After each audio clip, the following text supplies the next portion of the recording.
Order the Board of Directors for DRCOG for at 6:37 p.m. On this evening. And with that, we are called to order. I would like everyone to please stand and say the Pledge of Allegiance. I pledge allegiance to the flag of the United States of America and to the republic for which it stands, one nation, under God, indivisible, with liberty and justice for all.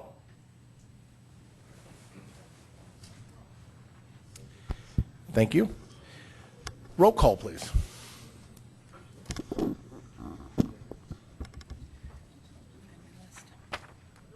Eva Henry. Here. Bill Holen. Nancy Sharp. Here. Elise Jones. Here. Dennis Harward. Here. Tim Mock. Tom Hayden. Chrissy Fanganello. Here. Chris Nevitt. Here. Jack Hilbert. Here. Gail Watson. Connie McLean. Don Rozier. Here. Bob Pfeiffer. Here. Bob Roth. Here. Sue Horn. Here. David Spellman. Suzanne Jones. Here. Ann Justin.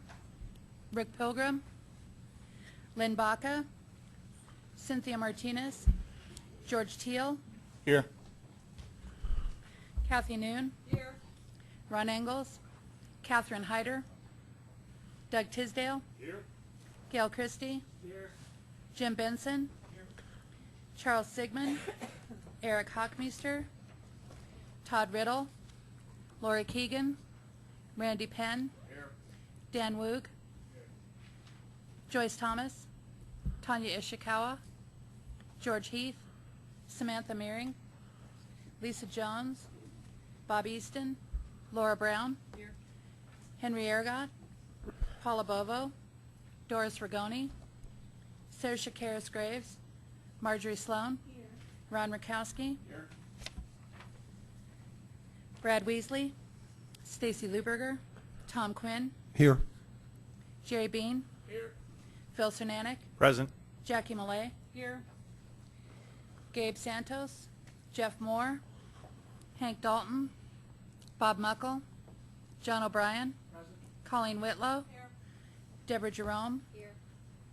Chris Larson. Here. Joyce Downing. Carol Dodge. John Dyack. Here. Gary Howard. Here. Deborah Williams. Here. Val Vigil. Here. Herb Atchison. Faith Winder. Joyce J.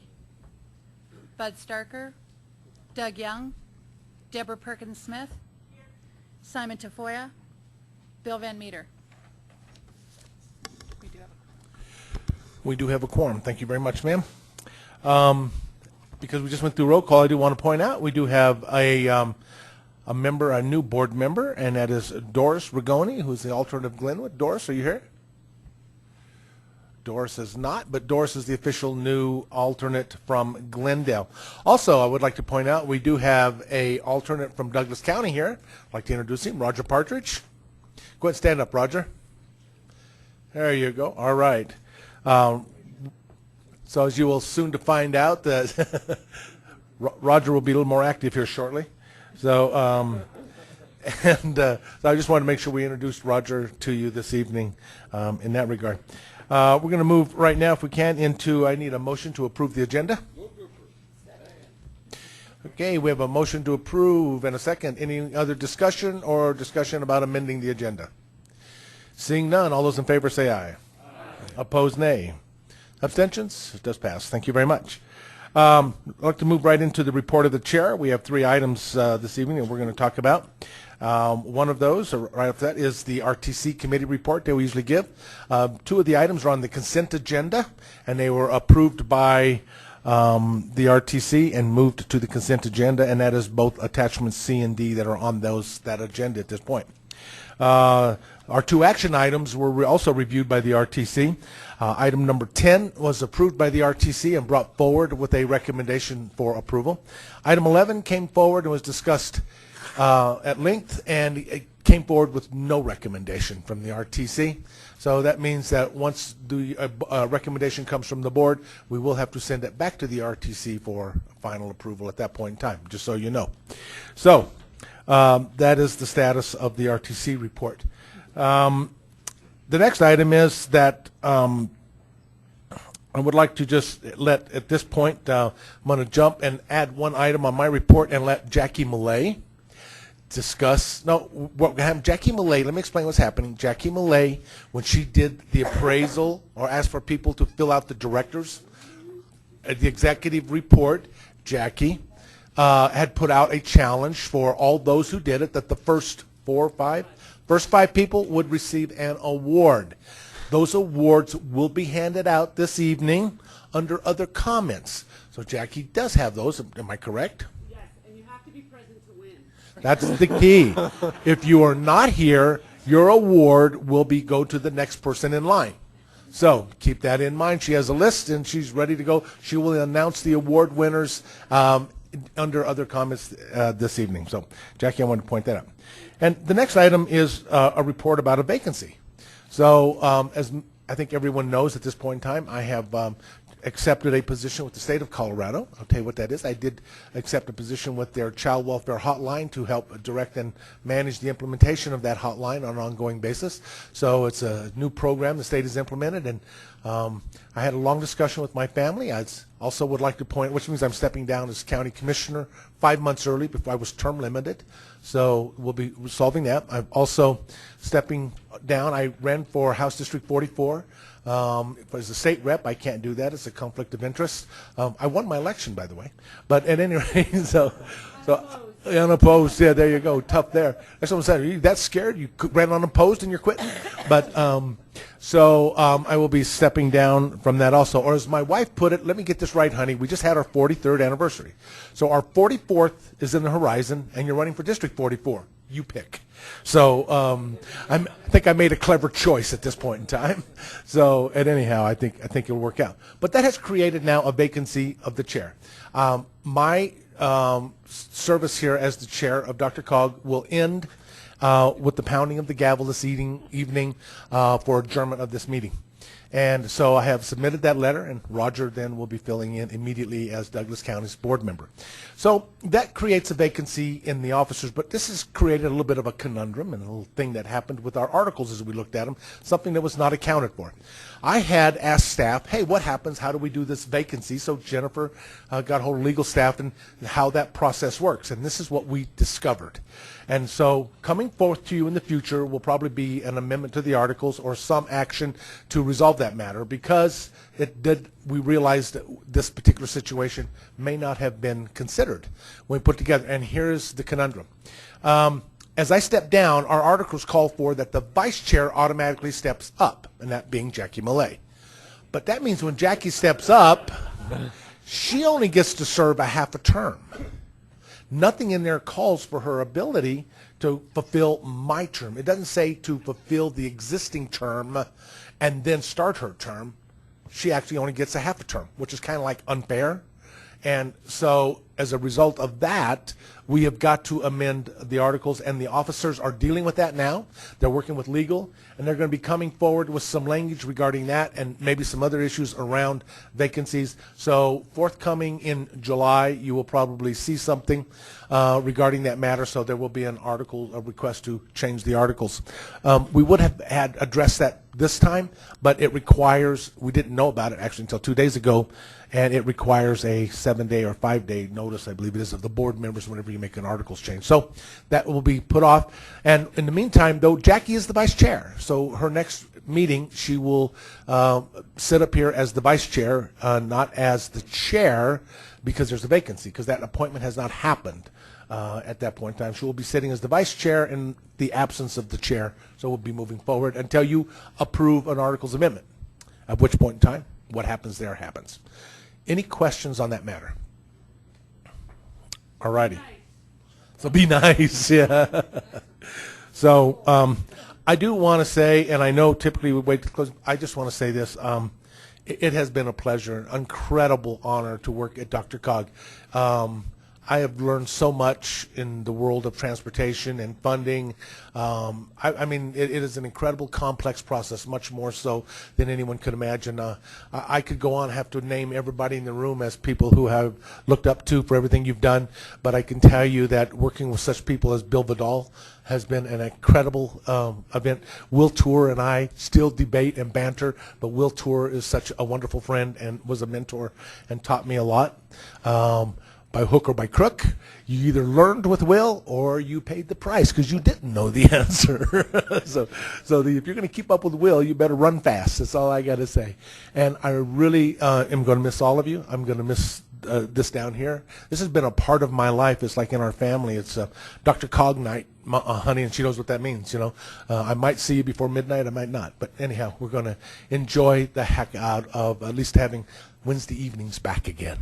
But oh, no, you won't. I hear that at the state. I might be working late. But so thank you so very much. I appreciate it. Yes, John. Mr. Chair, I just want to say, especially as a new member of the DRCOG board, that how much we appreciate you and your being so welcome to new members. And I want you to know that I use you as a model for parliamentary procedure and really appreciate that. Well, thank you very much. I appreciate that. So with that, we will now move on to our next agenda item, if everybody's okay. And that is, the first item we're going to get to is a report from the Executive Director. Ma'am. I'll be brief. I have no report this evening. Hey. So, along with the cake, Jennifer, she gives me that present. Thank you. I like that. So, that's right, the gift of time. As I always say, the gift of time, no better gift. So, and now we're going to move on to our public comment section at this point in time. Would like to just read this. Remember, we have about 45 minutes allocated to this section. Please limit your comments to 3 minutes. Do watch our timer up here. She will gladly notify you of where you stand at that point in time. We ask that if you want to continue that, time will be allocated at the end of the meeting. If you wish to address it in the public, please notify us. Raise your hand, and we can, at the end of this meeting, ensure that you have more time to address that. We also ask that you please do not discuss anything that there's been a previous public hearing on, and that hearing was held before this board. Basically, there are some items that are mandatory we have to have public hearings on. Please don't bring up those comments because we can't accept those at that point in time. So with that, consent and action items will begin immediately following the last speaker on our guest speakers. Any questions about the rules? We're watching you. Okay, first person, anybody? Art Griffith with Douglas County Engineering, also a member of the TAC. I could talk now, or I could bring this up later on in the evening, but it has to do with the decisions surrounding DRCOG's STP Metro funding and options available for your consideration tonight. So if you'd like me to entertain that now and provide comments now or later. I think we don't take public comments on items during the agenda, so please give us your comments. All right, so I have created a spreadsheet with input from additional people in jurisdictions throughout the metro area to help look into decision process related to how to appropriate the funding that would be set aside for projects on the fiscally constrained plan. And at the TAC, we looked at the typical 80-20 split. We looked at a 50-50 split, as well as DRCOG staff looked at a 33% split. And what I mean by that is the average percentage of local match. So it would be like an average of 33% from the local or others cobbling money together to advance projects on a list. And so on the sheet before you is the TAC recommendation. And again, we're focusing on the DRCOG STP Metro. And a typical split would have been 80-20. What came out of the TAC as a recommendation to the RTC in the board packet is a 33% match to determine the list of projects. That does not mean that a project has to can't submit for an 80-20 split. So I have 1 minute left. So I've created these options for your considerations. I think it's important to note in my last 30 seconds here that a number of projects on a fiscally constrained plan don't receive that typical match. The C470 project currently is slated to receive 0% funding. We've had a number of projects that we've submitted for where we've had 25% federal funds, 30% federal funds, significantly less than 80% or 67. So what these options do will allow you to possibly get further down the list of priority projects. Thank you. Okay, anyone else? Anyone else putting public comments? Seeing none, we will close the public comment section and we'll move into our regular agenda. First item on our agenda is item number 8, MetroVision 2035 Goal Status Update and MetroVision 2040 Preview. This is attachment A in your packet. Brad Calvert, Senior Planner, would you please step forward? Thank you.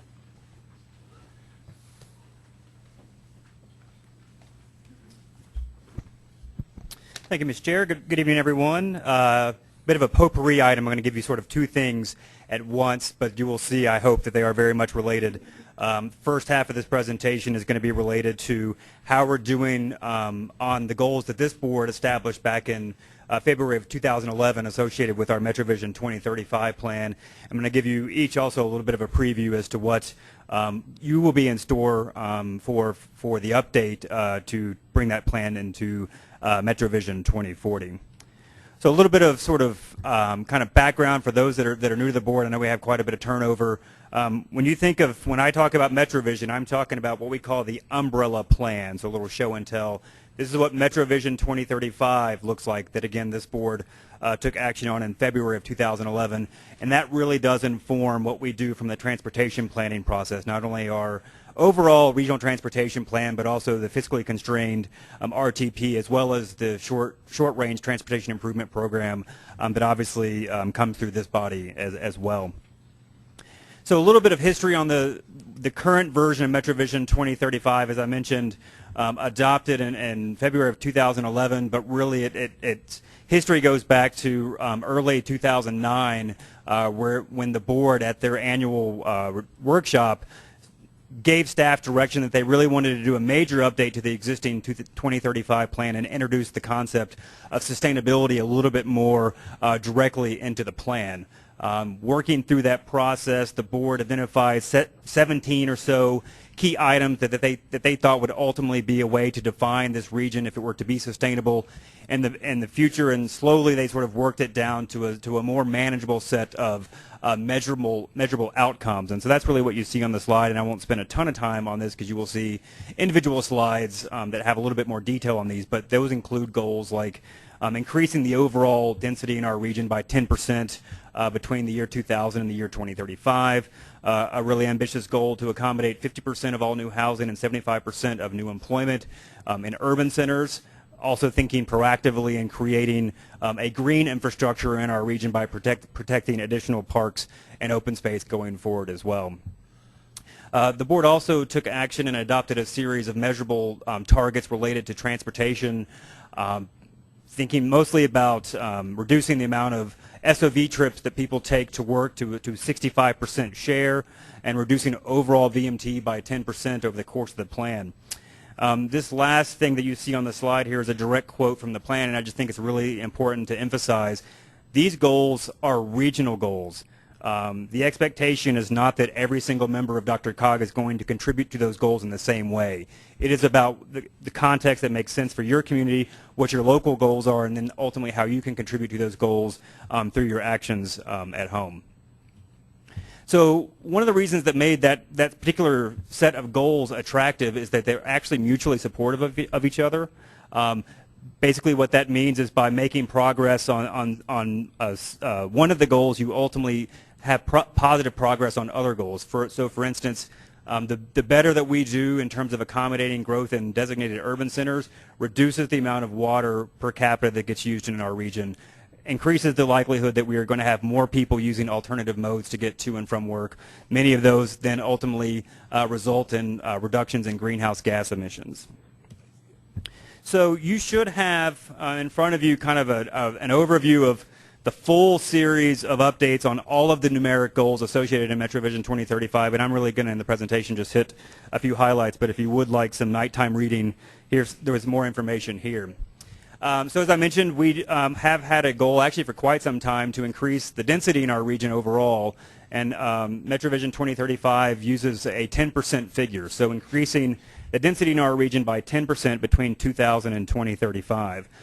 We have a really great database, but unfortunately the one struggle with that with buildings is that it's actually 2010 is the latest data that we have. We plan to go through an update for that database in the next few years, so this can be updated at that time. But just between 2000 and 2010, we actually experienced about a 5% increase in overall density within the designated urban growth boundary in the Denver region. So certainly, positive progress on this. The one thing that I would note that's also in the larger piece in front of you is that because of the data limitations here and because it ends at 2010, I think we all recognize that particularly the multifamily sector has been really robust and active in the last 3 or 4 years. So I think it's very fair to speculate that 5.3% increase is probably a little low.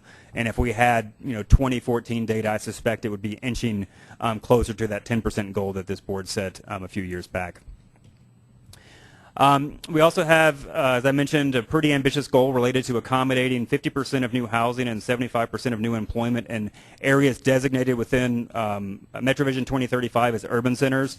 These are places around the region that are locally important, that our local communities are looking to prioritize growth within their communities. And so I've given you one of housing and one slide of employment, and so obviously the goal is 50% of new housing between 2005 and 2035, and as you can see here on the slide, we've hit about 21% of a capture rate for urban centers between 2005 and 2010.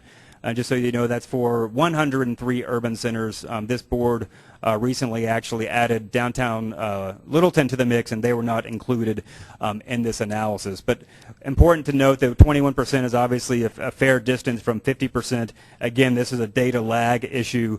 In 2009 and 2010, we actually captured about 40% of the region's growth in urban centers. You can see the first half of the last decade was typically more like 10-15% a year, but we've seen a huge spike in the last 5-10 years. And again, this is absent 3 or 4 years worth of data where, again, the multifamily sector was really dominant, and it would not be surprising, again, that this 21% benchmark's a little low at this point in time.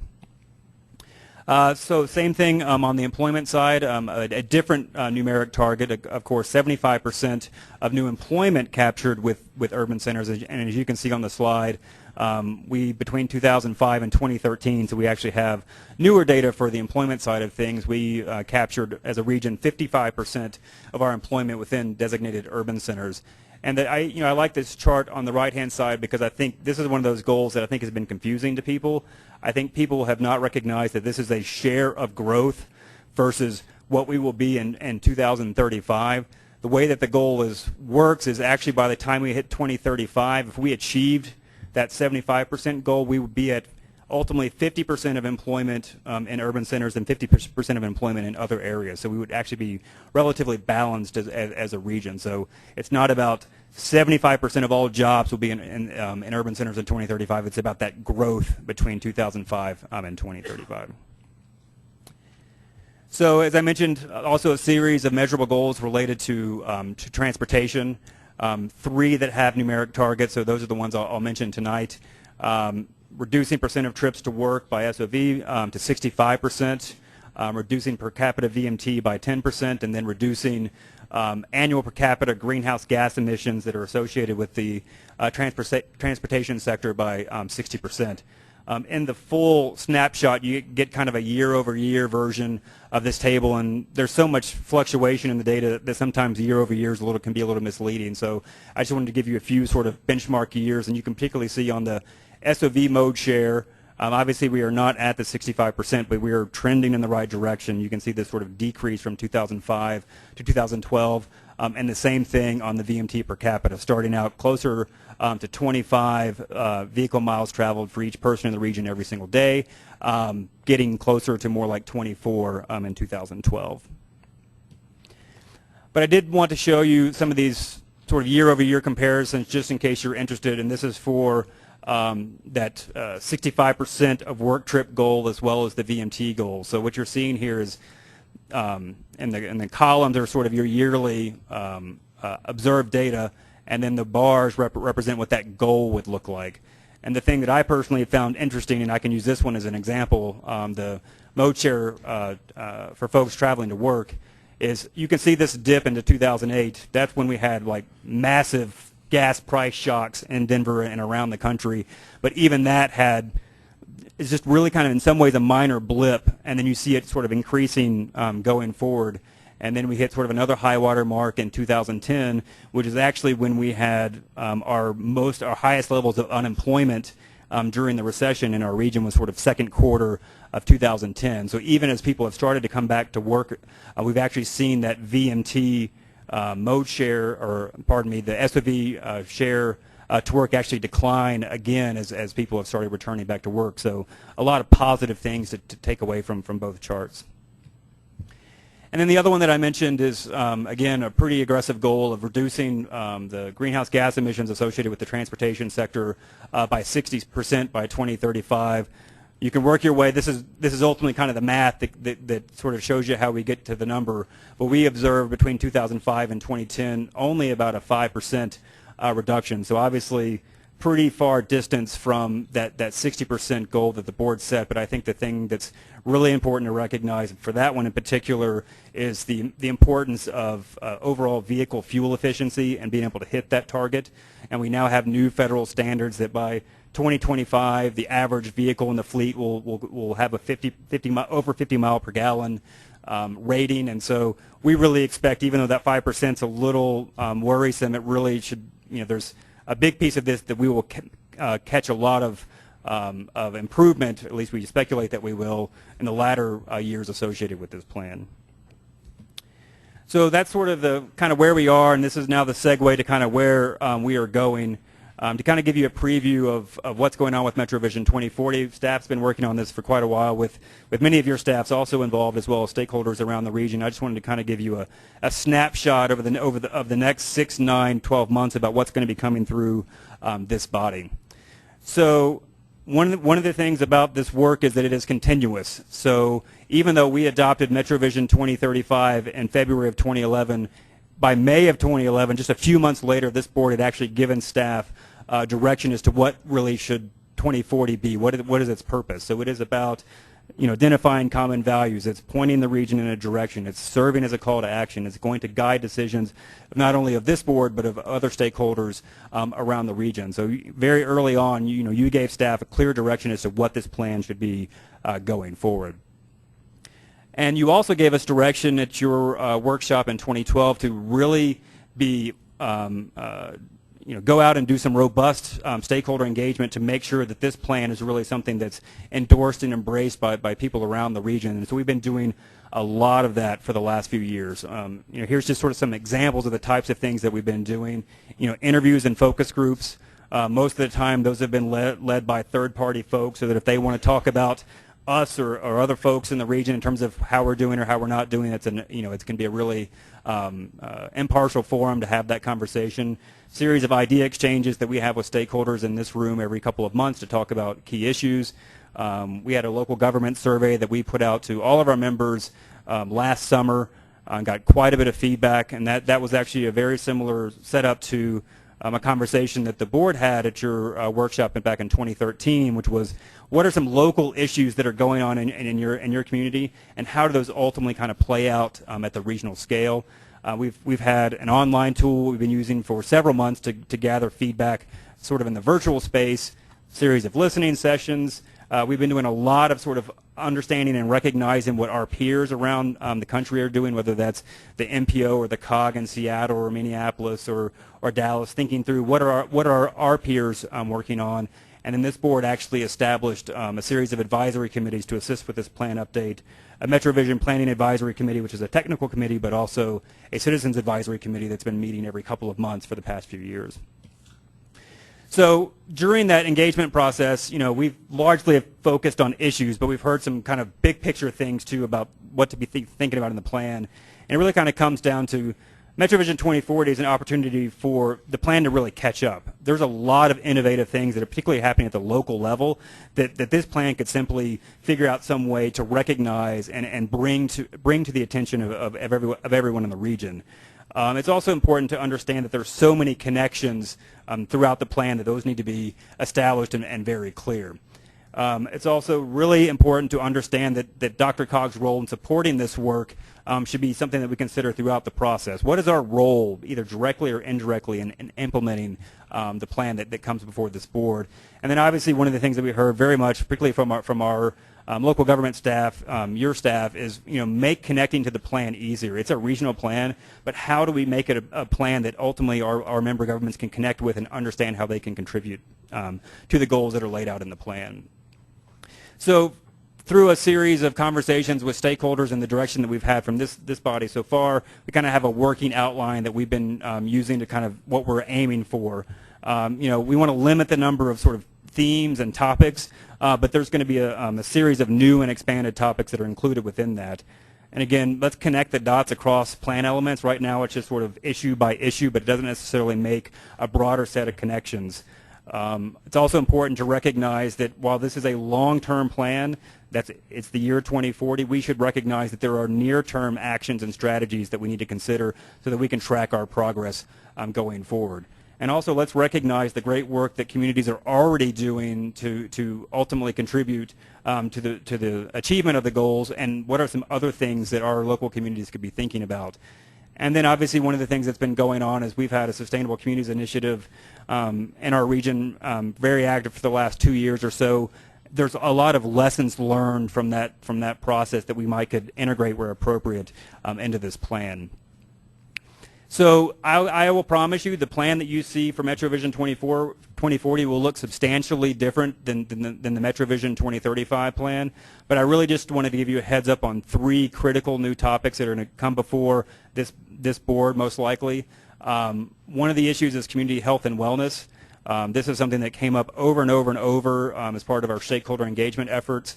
There's actually an issue paper on this topic that was distributed to the board back in April, and then we gave a very brief issue update to MVIC in June. And then 2 other issues that will obviously hopefully come before you in the next few months. The issue of housing. We are in the process of finalizing a draft version of a regional housing strategy. And that was something that was going to come to this board in May, but it was decided that it should actually cycle through MVIC first. So MVIC is going to see the very beginnings of that housing work. With currently staff's recommendation is for an ad hoc group of the board to sit down and actually think through the issue of housing at the regional scale and understand what a policy framework might look like in MetroVision 2040 to address that issue. Basically what I just said, repeat again, but on the issue of economic development or economic vitality. A key piece of our plan that currently is largely we're pretty silent on. And so we do have a strategy document that's under development, and we are going to be having the same recommended action that would come through MVIC and then obviously to the full board to, again, get a small group of board members together to help us figure out really what's the policy footing or framework that we want to think about in terms of integrating that issue more directly into MetroVision. And so just a little bit about the sort of schedule to give you an idea of what's coming before you. We actually had originally planned to adopt this or for the board to take action on this in December of this year. It's become very clear over the last few months that just has not given us enough time to give you ideas and policy items to chew on for a little bit and give us your feedback. So we have extended that deadline. Unlike the Regional Transportation Plan or the TIP, which does have real federal deadlines, we have a little bit of flexibility, and it just made a lot of sense for us to push it out a little bit. That's obviously to give this group time, but also one of the things, there are other things that are really good. It's, there's a lot of organizational development work that we're doing right now, and this is a chance for that to play out a little bit more so that we can make sure that this plan, which in many ways is the face of this organization, can be consistent with the direction of that work. We really anticipate that our technical committees will be working fast and furiously on plan elements that will come to this group in early 2015, but in 2014 is when they'll be spending time on that. And again, we're aiming for adoption in second quarter of 2015.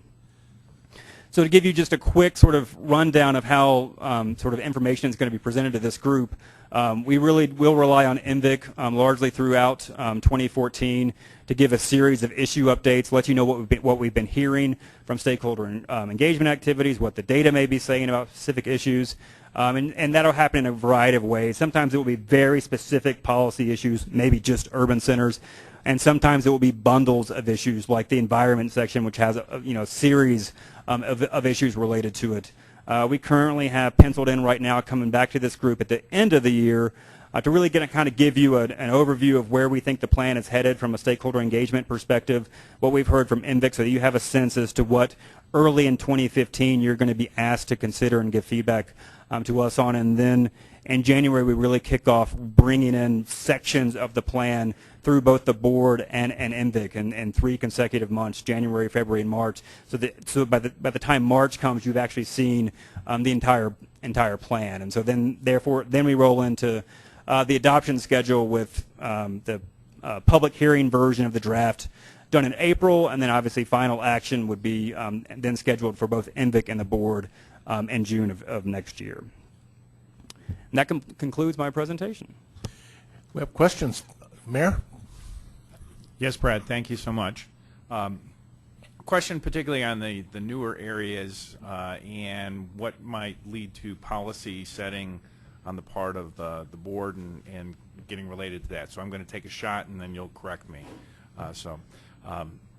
When we start talking about community health and wellness and housing, particularly looking at the changing demographics across the region, do you see it addressing those, and then particularly with our responsibility for the Area Agency on Aging and how that might be there? And then with regard to economic vitality, recognizing that transportation dollars from the feds aren't necessarily going to be as robust as they've been in the past, how do we continue to afford the infrastructure that we have built?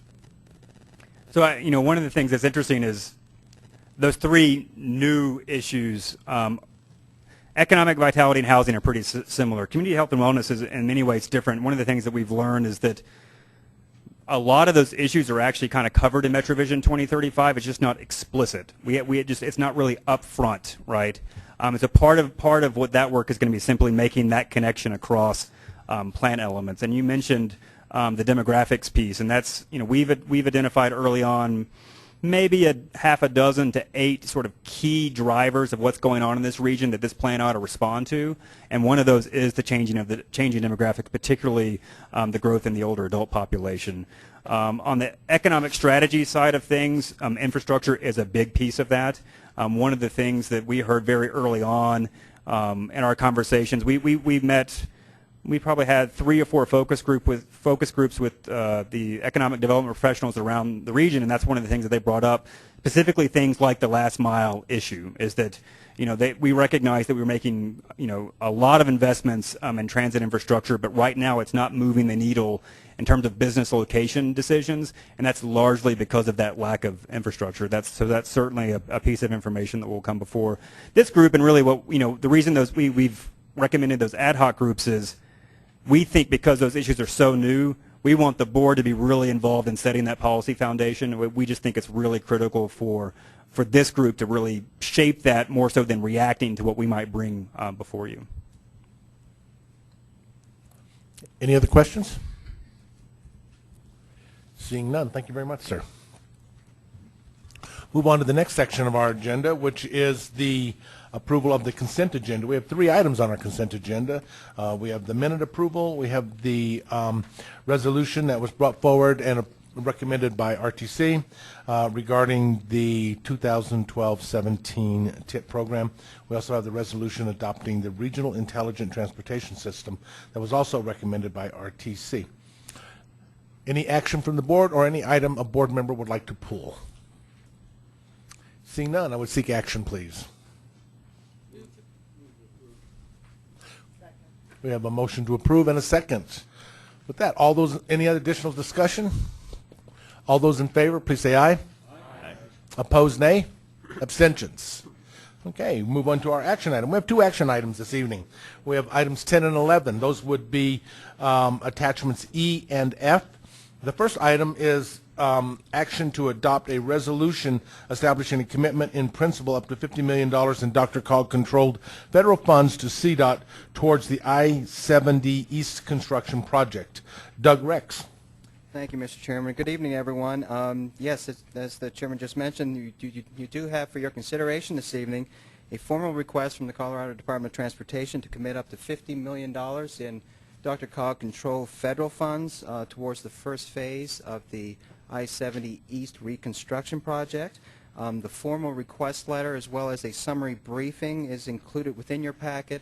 You would have received an additional one-pager this morning that had some comparison stats of other projects that DRCOG money had, or DRCOG had monies as part of a CDOT project. Just for illustrative purposes to show you what we're talking about is as far as the the percent that has been in past projects versus what it would be in this project. This project, so you know, is about just over 4% of the total as proposed right now. The proposed first phase is about $1.1 million, billion dollars, sorry, with a B, and so it's about just over 4%.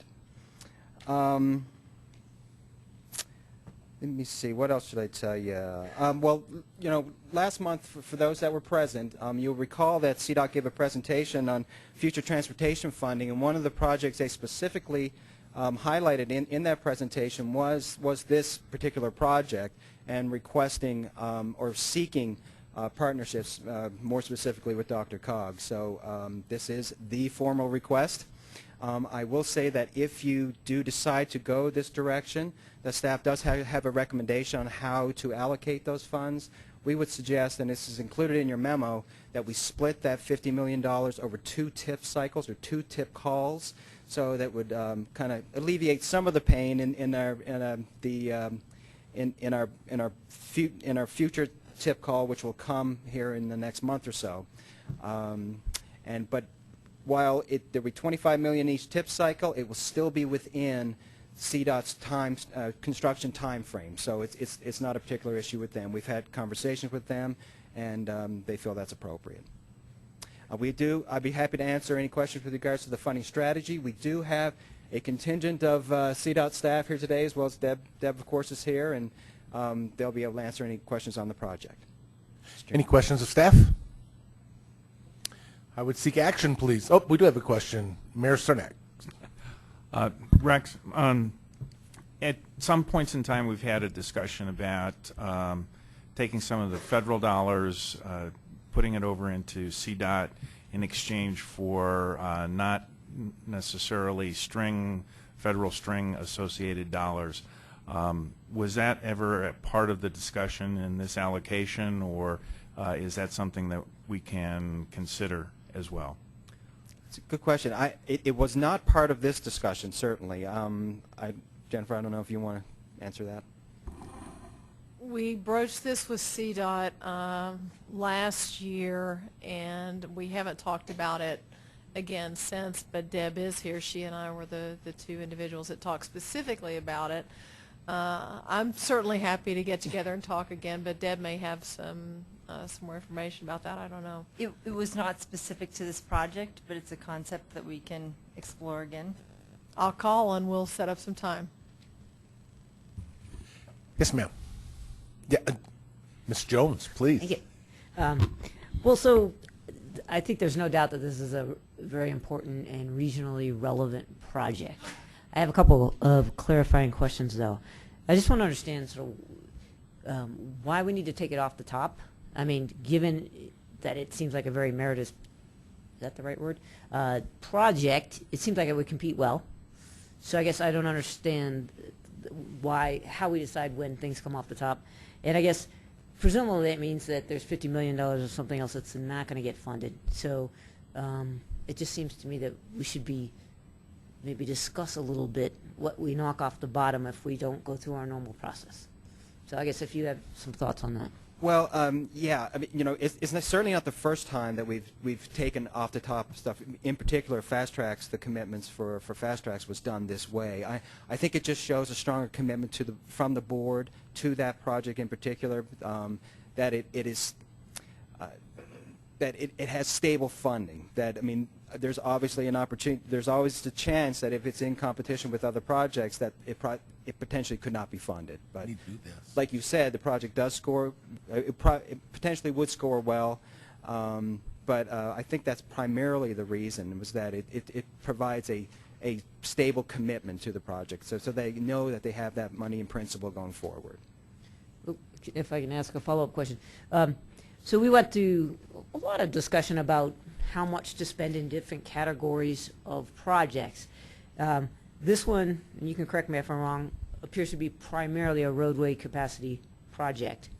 And if we take off the top, then it means the percentages that we put in each bucket is actually, it kind of screws up all the thinking about how we want to spend money in those different buckets. Again, it maybe doesn't matter because this is such an important project, and yet we went through all this thinking. And I guess one of the questions I have is, if indeed I'm correct that this is mostly a roadway capacity, then maybe we should take it off the top of that, or mostly off the top of that bucket.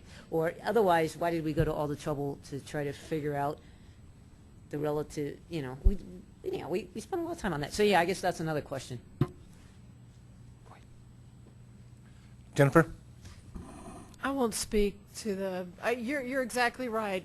If we were to rank it and talk about which bucket to take it out of, it would be a different conversation. But I will tell you, for at least 15 years, this board and CDOT and the federal government have been saying we have to figure out a way to fix the I-70 viaduct. We can't allow something like what happened in Minnesota to happen to the viaduct. Ever since I've been here, we have been harping on CDOT, and in fact, we had kind of a knockdown drag out with CDOT a few years ago when the Bridge Enterprise Fund was created, and they put forth a list of projects to fund with that pot of dollars to get the I-70 viaduct in it. They originally said no, and we said yes. And CDOT made adjustments, and some of the funding is going to come out of that thing. I-70 is important not only to the Denver region, but to the entire state. And I would agree with Doug when CDOT asked for the funds, and like I said, we've been asking to get the viaduct fixed for at least 15 years. We said yes, it's so critical to the economy, to moving traffic in and through the state. We have to get this done. The opportunity is here, and so let's do it. But you are right that if we were to rank it, it would have an impact on how things fell out here on this chart. Jackie? I see why you sat me here. Well... I guess I'd just like to make the point that we as a board did a similar thing with US 36. We recognized how important that regional project was, and off the top, we funded it. And it did not rank the highest, and if we had gone by ranking, then it would not have been the project. But I think this regional action is kind of one of our primary functions down here. So I think we all choke a little bit by taking that money off the top, but I do see the importance of this project, and I think a precedent has already been set. At least the one I remember is US 36, and there could have been others. Mayor Horn?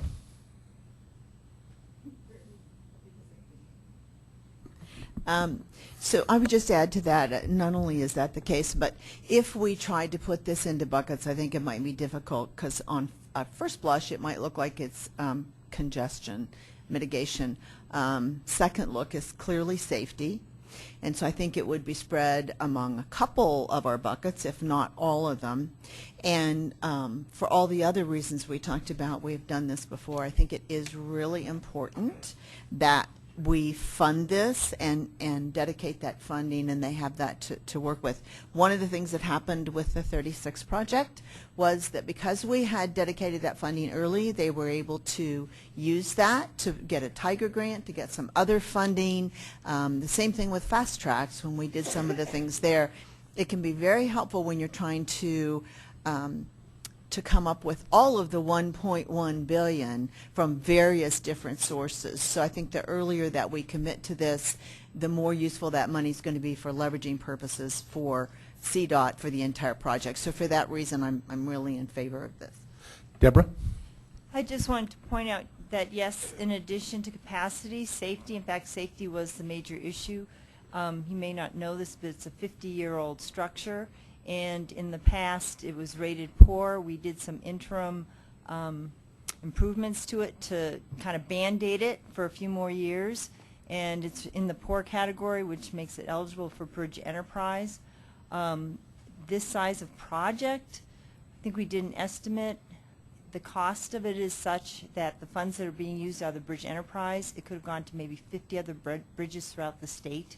So it's a major, major investment for the state. Also, in your packet, I believe, was the information that another funding source for that was the Senate Bill 228 funds as well. And I think throughout the state this is a priority, so we would like to, suggest using those funds as well. But I did want to bring up the safety aspect, so it's not just a widening. It really is that structure has to be replaced, or the worst thing is, suppose it could be shut down if it's not replaced. Mayor Tisdale? Not meaning to forestall further discussion because, of course, discussion on a main motion is always appropriate and germane. I would go ahead and move the adoption of the resolution establishing a commitment in principle up to $50 million in DRCOG-controlled funds to CDOT towards the I-70 East reconstruction project with one small amendment to the resolution. If you look at the pink page in the packet, if you have it, or the third page under tab D in the 5th paragraph, which is the first resolved paragraph in the second line, that we insert the words "to contribute," so that, as amended, the resolution would read, "Now therefore be resolved that the Denver Regional Council of Governments hereby approves the establishment of a commitment in principle to contribute up to $50 million in DRCOG-controlled funds to CDOT towards the I-70 East reconstruction project." With much fewer words, second. We have a motion and we have a second to that with the amended verbiage. Isn't it nice to have, you're not an English teacher, you're a lawyer, right? Yeah, that's right, anyhow. But which are both valuable to me, by the way. So, okay, so we do have a motion and a second. Additional discussion. Yes, Suzanne Jones. I just wanted to say those are all very good answers that everyone gave. And I wasn't doubting the merit of the project. I just want to make sure we're thinking about the process since we go to great lengths. I'll support it. Mayor Rakowski? Nope, he's going to withcall it. Yes, Mayor Cernanek? Just a question to Deb. With the split between two tip years in this, so it's 25 and 25, does that impact at all the ability to get additional funding and leverage? No, I believe the way it was envisioned is that it's 2 tip cycles, and as long as within the second tip cycle it's by 2021, that shouldn't be an issue. Okay. Any other discussion? Seeing none, we'll call for action. All those in favor, please say aye. Aye. Opposed, nay. And any abstentions? It does pass. Thank you very much. We move on now to the item 11 on our agenda, which is the second and last item on our action agenda. This would be seeking action regarding the 2040 RTP fiscally constrained roadway capacity and rapid transit staging networks for air quality conformity and modeling. And this is attachment F, and from staff we have Jacob Rieger.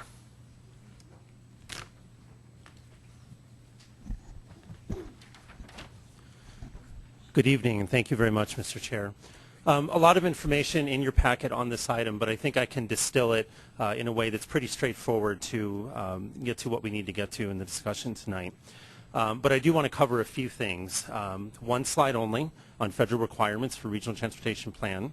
Let you know what the TAC recommended. As you heard already from our chair in his earlier report this evening, the RTC took no action, deferring to the board. But when you do take an action, we will need an identical action from RTC to move this forward. CDOT input for 2040, I'll cover that as well.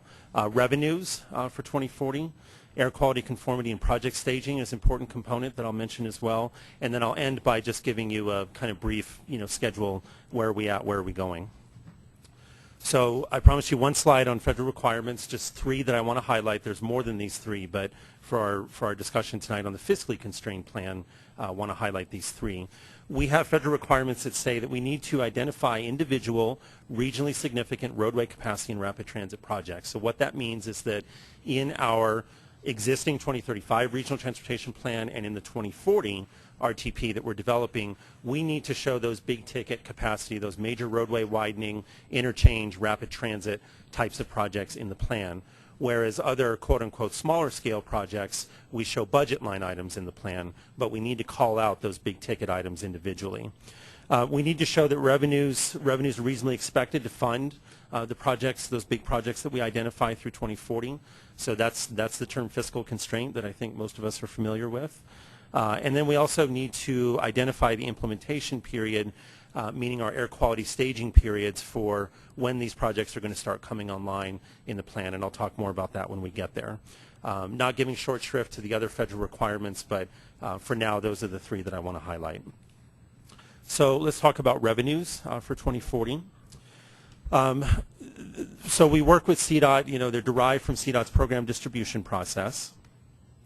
There are CDOT controlled revenues, and we've heard mention of some of these tonight already with the Bridge Enterprise, Faster, the RAMP program, asset management, and there's several others. So those are state and federal funds that CDOT has control over. And then DRCOG controlled revenues, really there's two for us. STP Metro, which is very flexible. We can use it on just about whatever we want. And then CMAQ revenues, which are very limited. We can only use those on very specific things. TAC recommendation, it was about $621 million for capacity projects through 2040. And as you see on the slide, breakdown between STP Metro and CMAQ. To meet that sort of assumption of TAC's recommendation of funding for capacity projects. This is a table with a lot of numbers here, and I won't go through them all, but basically the logic here is this is a distilling of CDOT's program distribution process. The top 2/3 of the table shows all those CDOT revenues that they control, and then at the bottom is DRCOG, STP Metro, and CMAQ. Basically, we go through a process to kind of figure out what levels of funding under each of these revenue sources would be expected to be available statewide through 2040. Of those amounts, what proportion would the DRCOG region receive? And of that amount in the DRCOG region, what would we allocate towards capacity versus other things like operations, maintenance, safety, et cetera, et cetera. So bottom line is, again, about $620 million for capacity of DRCOG controlled revenues for 2040. All right, so let's talk about getting to developing that list of fiscally constrained roadway capacity and rapid transit projects. Two big buckets of funding: regionally funded projects and locally funded projects. On the regionally funded project side, again, our DRCOG revenues.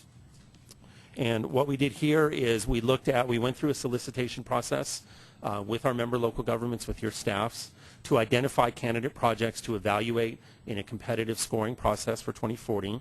Along with that, we looked at remaining projects in the 2035 RTP that we think are on the table for 2040. We went through a sort of a detailed scoring and project evaluation process for those, and then TAC made recommendations. From the TAC recommendation, they made a sort of overall planning assumption for 2040 of 33% matching funds, and selecting those projects primarily by a score rank process. All right, so again, regional funding. So we talked about the DRCOG side of things. On the CDOT side, CDOT gave us a list of projects that they had selected to fund with revenues that they control. TAC reviewed that list, and RTC took a look at that list as well. and that's Table 2 in your packet. All right, and then locally funded projects. These are from the existing 2035 RTP with some minor sponsor modifications and updated costs for 2040, and that's Table 3 in your packet. This is a map that shows the proposed regionally funded projects that combines both the DRCOG funded projects that TAC recommended, which are in green on this map, and the proposed CDOT funded projects, which are in red. I won't go through all the individual projects here. It's many of the ones that you would expect. North I-25, I-70 that we just talked about, C-470, some of the other major roadways. But I think the point here is that when you look at it holistically in terms of what's proposed to be funded with regional dollars by both DRCOG from the TAC recommendation and from CDOT from their list, that there are a lot of projects in spread out across the metro area in each of the quadrants of our metro area. I mentioned the locally funded projects again. These come from the 2035 RTP. Again, these are projects that local governments that you've said that, I'll commit to fund this particular project. We've updated those as necessary. However, I do want to point out that the regional funding recommendations that you ultimately make, that RTC will make with you, will modify the proposed locally funded project list. For example, a project that was in competition for regional funding, that maybe didn't score high enough, the project sponsor might come back and say, I'll fund that locally, and that would update that list. So TAC recommended that staff have limited discretion to finalize the locally funded list based on board action and RTC action as well. This is a map that shows these projects, the locally funded projects from 2035 in blue, and then the ones in purple are kind of those ones that are, to be determined based on further decision making. In addition to regionally significant roadway projects for the fiscally constrained list, we also have the rapid transit network. This is comprised of fast tracks. As it has been amended over time, we've amended fast tracks in our last couple sort of cycle amendments in our existing 2035 plan. So for 2040, what's proposed here is the components of fast tracks that are fiscally constrained. The one change here, pending RTD board action in early July, is to potentially advance the staging period for the Southeast Extension project. It was in the latter years of our existing 2035 plan. RTD is tentatively proposing to move it up. Again, that's tentative based on board action from RTD to come. And if selected by the board as fiscally constrained, we have a couple projects that we evaluated on the roadway side, but they're actually kind of hybrid projects. They're transit projects. They meet the air quality definition of being regionally significant from the roadway side, but they are rapid transit projects. One is bus rapid transit proposed on State Highway 119, coming from RTD's Northwest Area Mobility Study. Shoulder running BRT on State Highway 119, and the other is a proposed project from the City of Denver, enhanced transit capacity on Colfax. So if those are ultimately approved by you as the board and by RTC, as transit projects, they would also join our rapid transit network. All right, so let's talk about air quality conformity and the schedule for 2040. So in air quality, we have what we call staging periods. We have 3 of those periods. You see them listed on the screen, 2015 to 2024, 2025 to 34, and then 2035 to 2040. And there's purposely 10 and 5-year periods to be pretty broad. We need to demonstrate to the feds that we have a reasonable distribution of project costs in our major projects that I've been covering, roadway and rapid transit, that we have a reasonable distribution of those costs by staging period. Everyone wants to build their project tomorrow and show their project in the plan is being built tomorrow, but we need to have some distribution through the 25-year life of the plan through 2040. So again, based on final decision making to come, TAC recommended that staff have limited discretion to work with project sponsors to finalize project staging as needed. So finally, the action, requested action that's in your packet, approving the TAC recommended fiscally constrained roadway capacity and rapid transit project lists. As you know, RTC did not take action at their meeting yesterday, so this will need to come back to RTC to have a identical action to the board action that you ultimately take. Once we have those actions from both the board and RTC, this summer we'll do air quality conformity modeling, where we're modeling these networks by the staging periods that have those projects, not modeling projects individually, but modeling networks of those projects by staging period. Then in the fall, we'll have draft documents available and have a public hearing. And then late this year, potentially very early next year, we'll adopt the fiscally constrained 2040 RTP. And as you heard Brad say a few minutes ago, that's one component of the larger MetroVision plan to come later.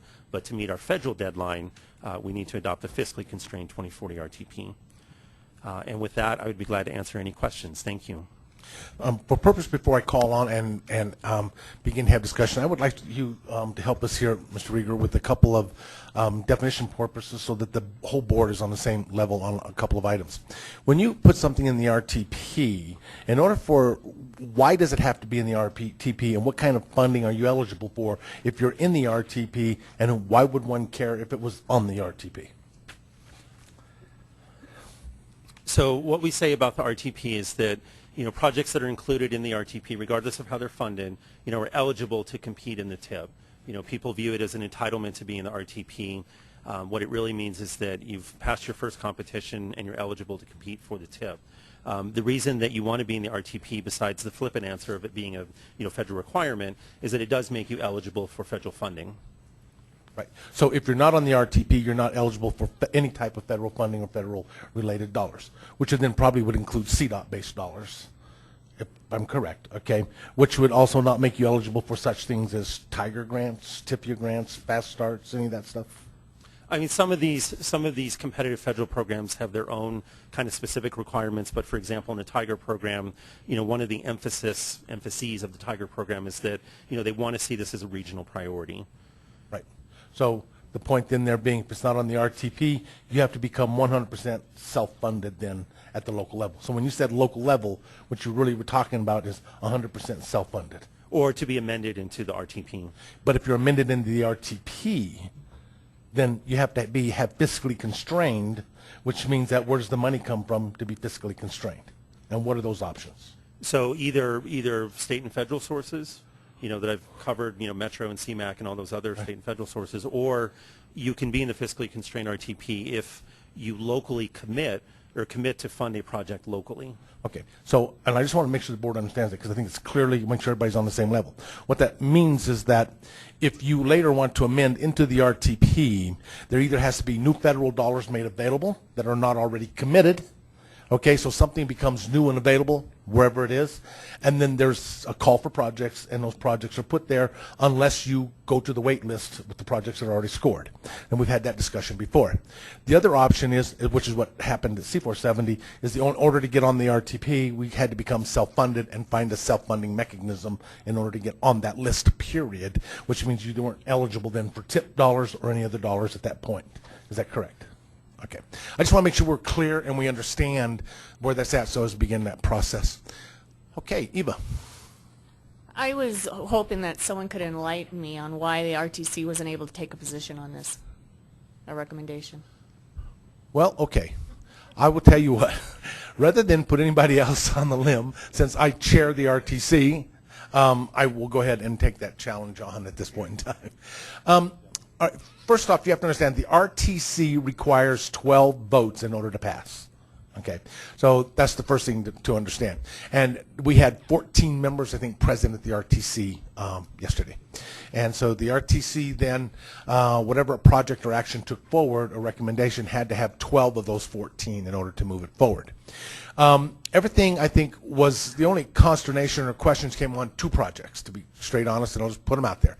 One became the question came about the Colfax project, the $16 million project. It's on your list. It's up at the upper end. It's a $16 million project. That particular Colfax, pardon? No, excuse me. The $16 million, that's one of them. There were two points. Okay, so the $16 million project was one of the points of discussion. And then there was discussion about why isn't it a transit project? Because the project is actually taking existing lanes and converting them to BRT. And there was question about, do all jurisdictions in that area support it? Is it truly supported? There was a study. Will it cause all these other issues? So part of the question that came out there was a recommendation that was maybe we take because of that, and it does qualify for both capacity as well as a CMAQ, that you move that project into CMAQ funds because it falls more into that area. And what I mean by capacity versus CMAQ is what they're doing is saying, okay, if we all go down Lincoln. Lincoln has basically a bus lane. Okay, and that's really what they're talking about doing, is taking an existing lane and converting it, in essence, to drive it in that fashion. And buses create greater traffic or can have greater carrying capacity. What was not discussed was the merits of the carrying capacity. Are there buses already there?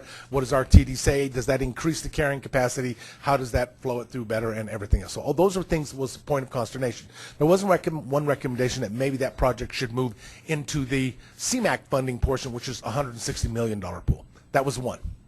The second portion, which caused the greatest amount of discussion, and probably the item for the reason of no recommendation, became the Pena Boulevard project, which was a $110 million project originally, came forward with a recommendation from the TAC to do a 33% match on that project.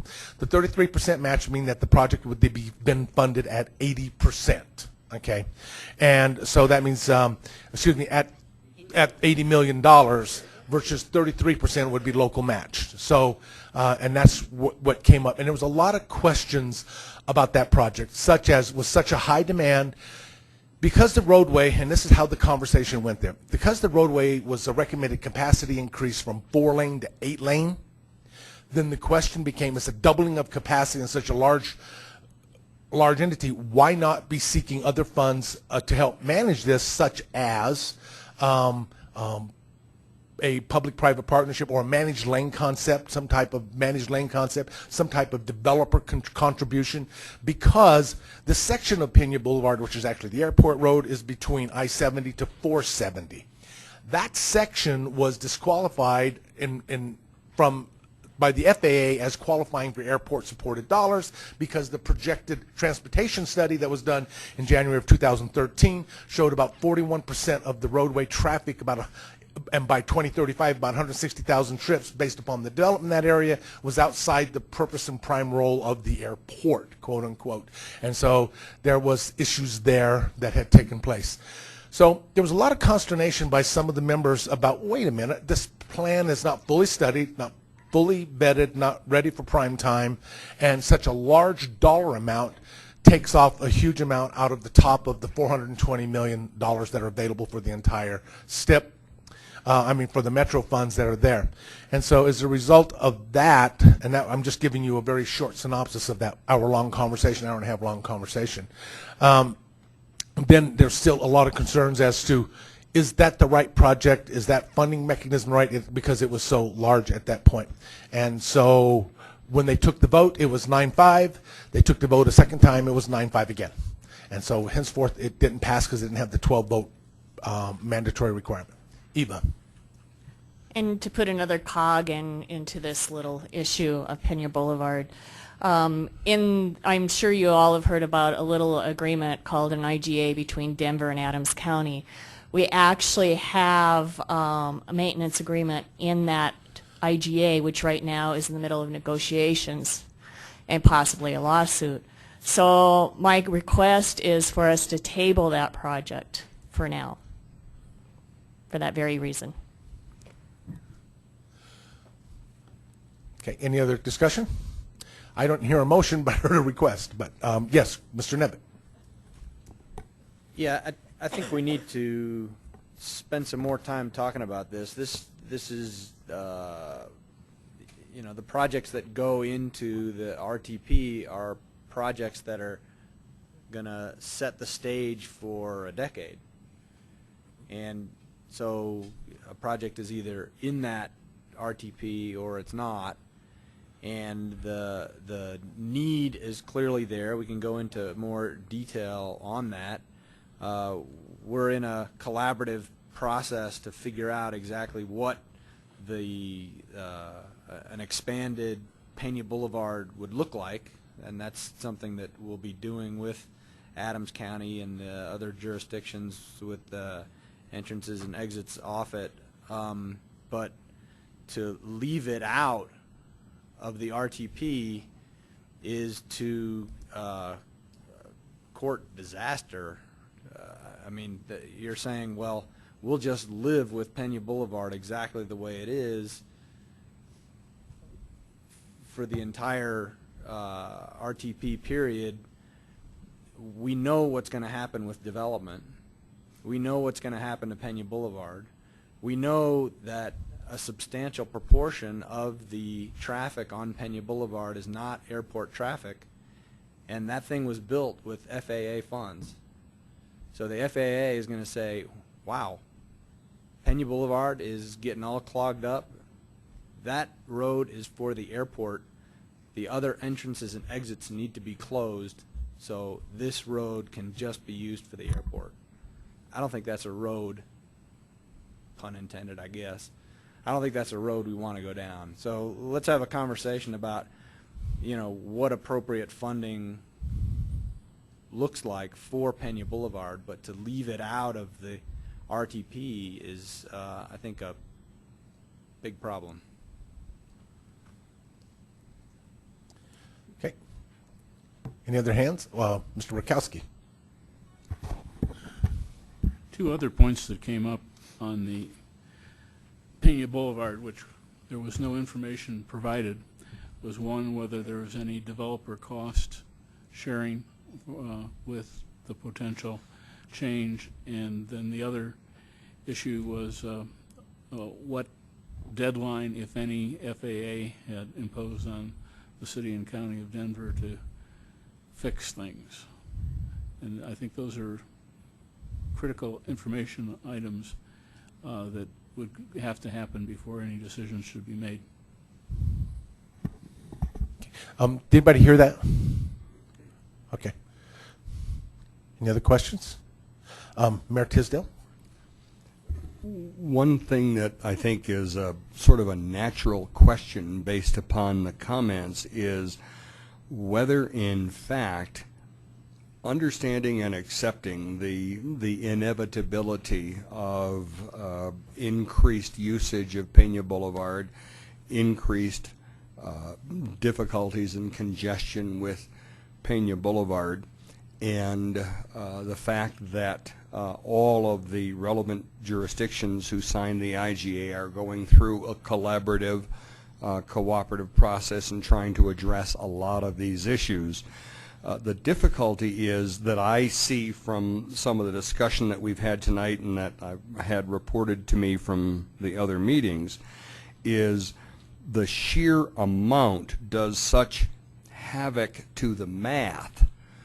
And part of what I thought I was hearing is that potentially we could change the amount to keep the placeholder there for the process, and then we would have the ability to amend later on after we have the opportunity for the information that Mayor Rakowski talks about. In addition, I don't know that there are some of us who wonder whether that 41% is a legitimate number that the FAA is looking at in terms of local usage as opposed to airport usage.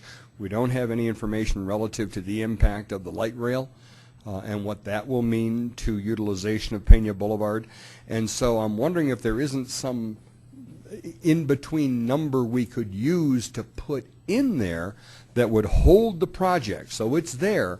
Then we have the capacity to come back later on and say, okay, we plugged in, you know, $1, $10, you know, 100 million, whatever the number is, just a number, which we can then come back and say, oh, by the way, now we want to increase that number, and we won't have, in effect, frozen the entire process while doing that.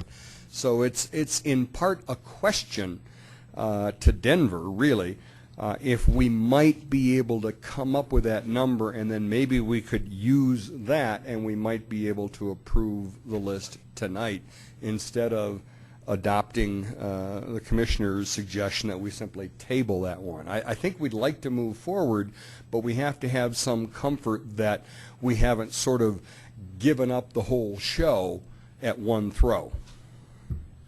At this point, I think, Mr. Benson, you had your hand up next. Yes, thank you. You know, I agree with both Eva and Chris, and Commerce City is literally caught right in the middle of that dispute. I also agree with Mayor Tisdale that 41% for non-airport related traffic is totally wrong. Their studies are not accurate. They're based on bad information. We've had meetings with the FAA, with the Secretary of Transportation, where the attitude of the FAA that was expressed seemed to me to say that once you get to the airport and you're leaving to go home, you're no longer airport related. I mean, I'm not, and I started to ask him, well, why did you build the westbound Pena Boulevard? I mean, we've been dealing with the FAA trying to get an off-ramp off of southbound Tower onto westbound Pena for several years now. And I know that we've gotten a lot of help from Denver. Denver is helping us out on that. I don't know if it's ever going to happen, but the bottom line is I would encourage everybody to vote for this resolution. By the way, those who are annoyed by the Millers, I want you to know that's the ghost of Bill the Doll and Will Tour tormenting us. Yeah, so, with that, Mayor Noon? For the very reason that that Chris was saying he wants to make sure that the project is on the list, I would like to have the amount reduced so that others may get on the list, because we can't go down anywhere near as far if we take such a large sum of money. So if we can get a lower number and get some of the other projects on there, because then if you had some additional funding from somewhere else or something else comes in, others will be on the list and be able to also apply for other dollars. So I'm concerned that we're using such a large amount of money that then restricts so many other projects from getting on the list and moving forward. So that's kind of my concern, and I would echo Doug's suggestion. Mayor Horn? So I'm probably echoing Doug's suggestions and maybe Chris's as well, because I think the amount we might be able to negotiate. I think there are very few larger regional impacts here than DIA, and the last thing we want to do 10 years from now is have 8 lanes funneling into 2 halfway down Pena Boulevard. I don't think that helps anybody in the region, any members of the IGA or any of the rest of us. So I would certainly encourage us to keep the project in some form on here, but the amount might at this time be negotiable, because it is a large amount and it's really going to impact the rest of the region without maybe enough statistics to tell us what the appropriate amount is.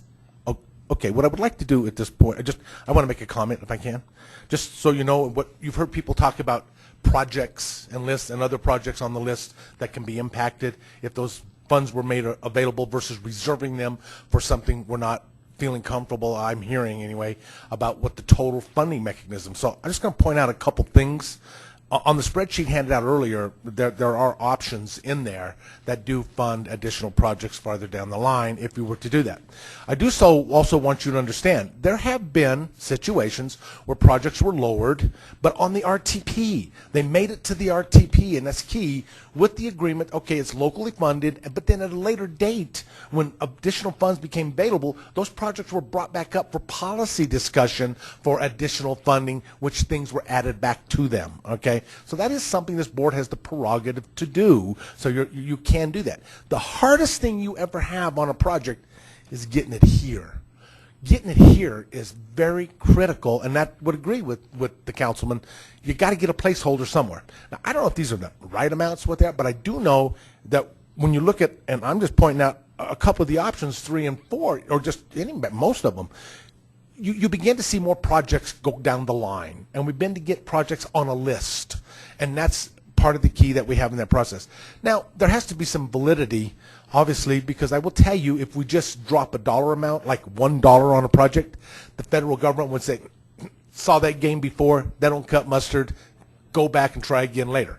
So, and because that was my suggestion. But anyhow, the point is that that doesn't happen as a placeholder. Okay, so we have that, and there's some things we're missing from this project. Like there's light rail going out there right now. What's the managed lane concept? We just said that a lot of the growth is going to be caused by development, such as the new city that we built out there. So where's their contribution to this portion? So we have a lot of unknown. But what we do know, there is going to be an impact of some kind on that roadway. So reserving something is probably an appropriate step of some type. Yes, ma'am.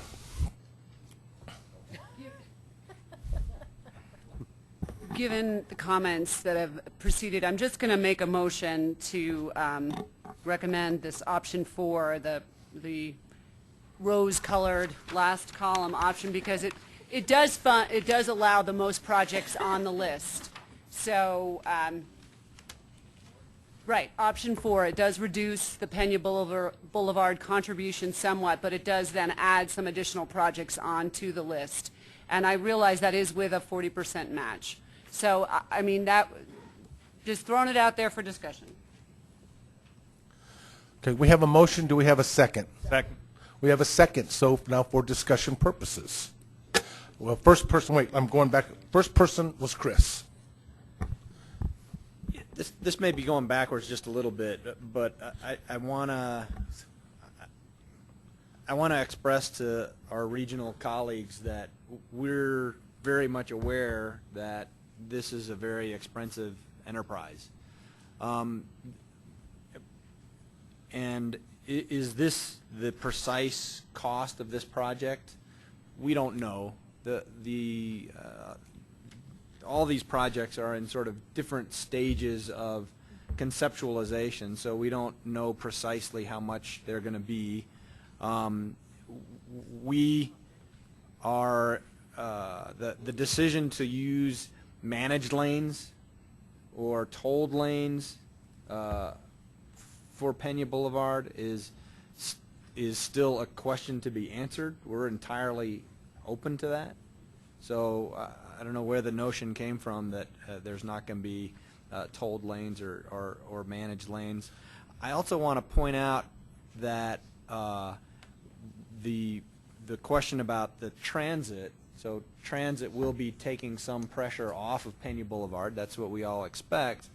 But the capacity of that transit was dependent on double tracking the whole way, and Denver ponied up ourselves $50 million to make that happen.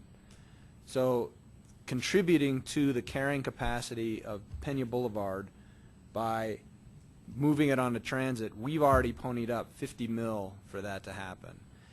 With respect to development paying its own way, the access to the light rail for the development out there depends on a station to get onto, and we've created a metropolitan district that is mortgaged itself up the wazoo with respect to tax revenue to pay for the construction of the station, so that people who move out there with the new development can actually take the train not just out to the airport but downtown as well.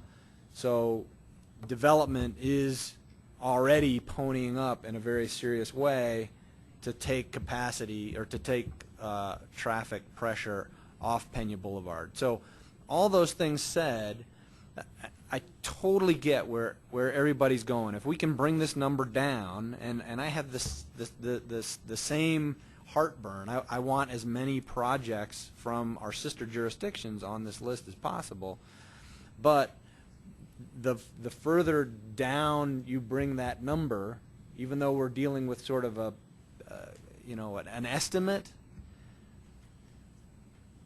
the harder it will be to meet the number that you actually have to reach when you have to build it. So, okay, $80 million, let's take that down to $65 million. Let's take that down to $55 million. Well, let's take it down to $40 million. Well, where in there are you reaching the spot where you're not going to be able to actually fund the project that you need to build? So I'm with you in trying to minimize the impact of that project on the rest of the projects that make it onto the RTP, but I am just sounding a note of caution with respect to how far you push that down. Okay, next person. I'm sorry. Yes, sir. I just have a question as to the motion, and I just want to make sure that I understand the motion. The motion, as I heard it, is to adopt option 4, which is the rose-colored column. Appropriate. Well, I was looking at it through my glasses, and they were rose.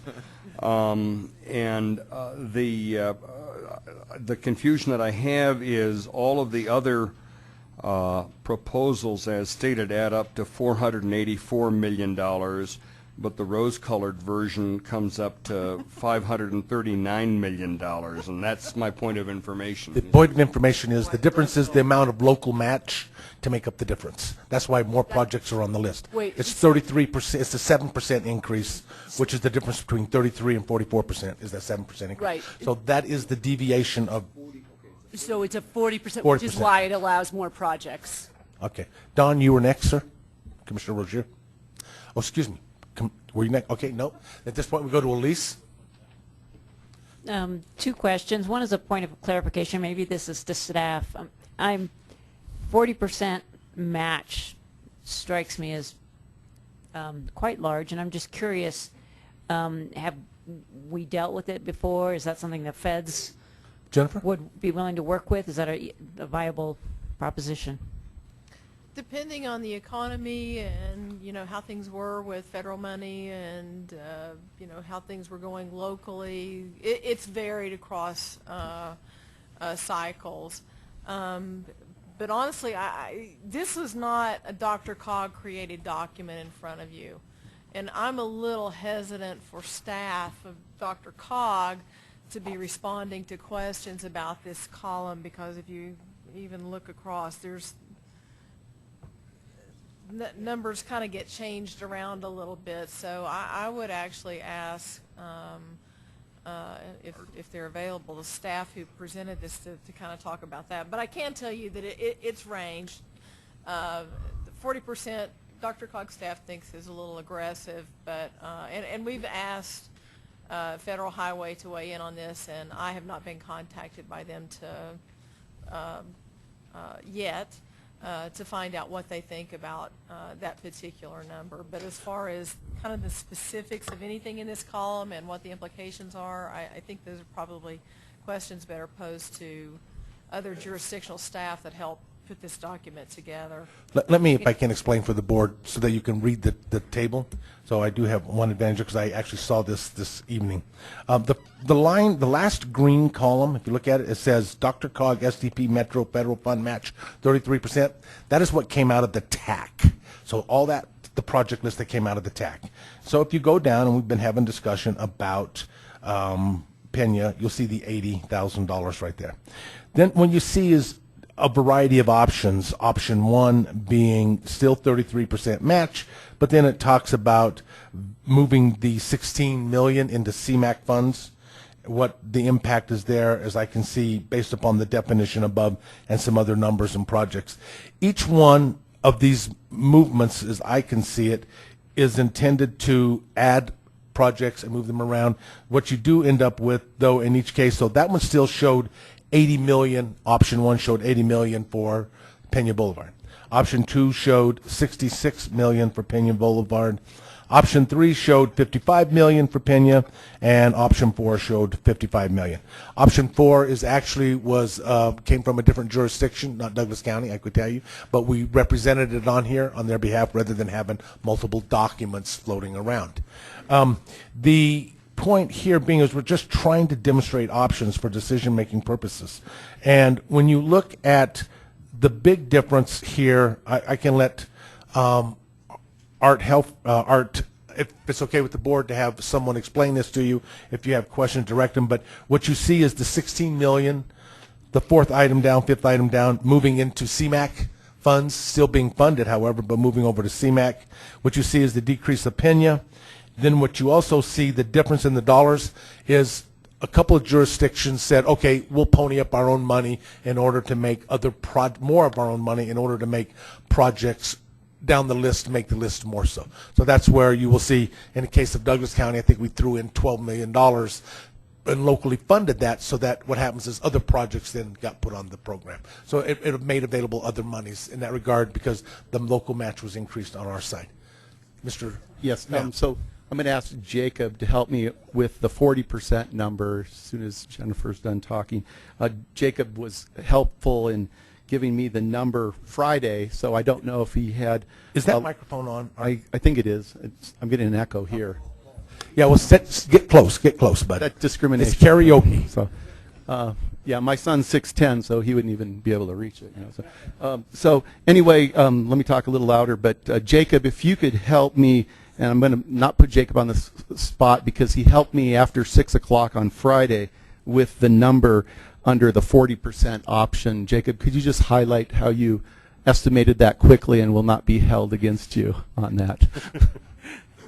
So a couple of things to answer that question. The straight-up calculation of the 40% is a mathematical formula that is based on how dollars are matched on the SDP Metro program. It's not quite a straight ratio, but it's an indirect ratio to calculate what 40% means. But I do want to say a couple things about this just to kind of clarify.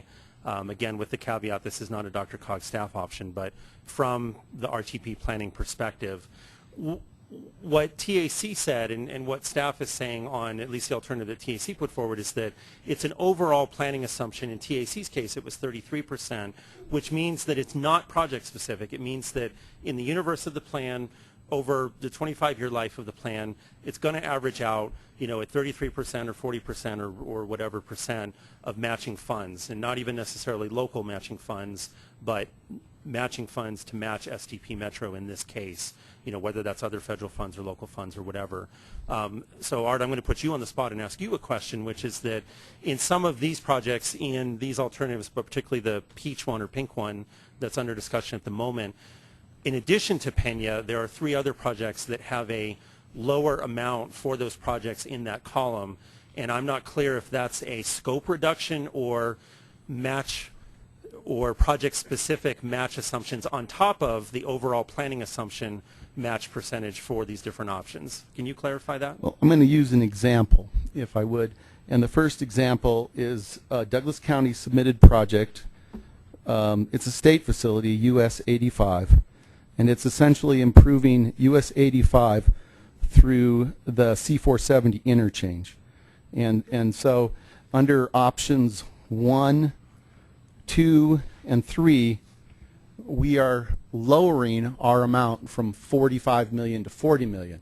So on top of going to a 33% option, we're saying we'll even take less. And my example earlier in my 3-minute speech was the previous flyover that we did at C470 in Santa Fe. We had SDP Metro was last in, first out, and so this board approved 9 million.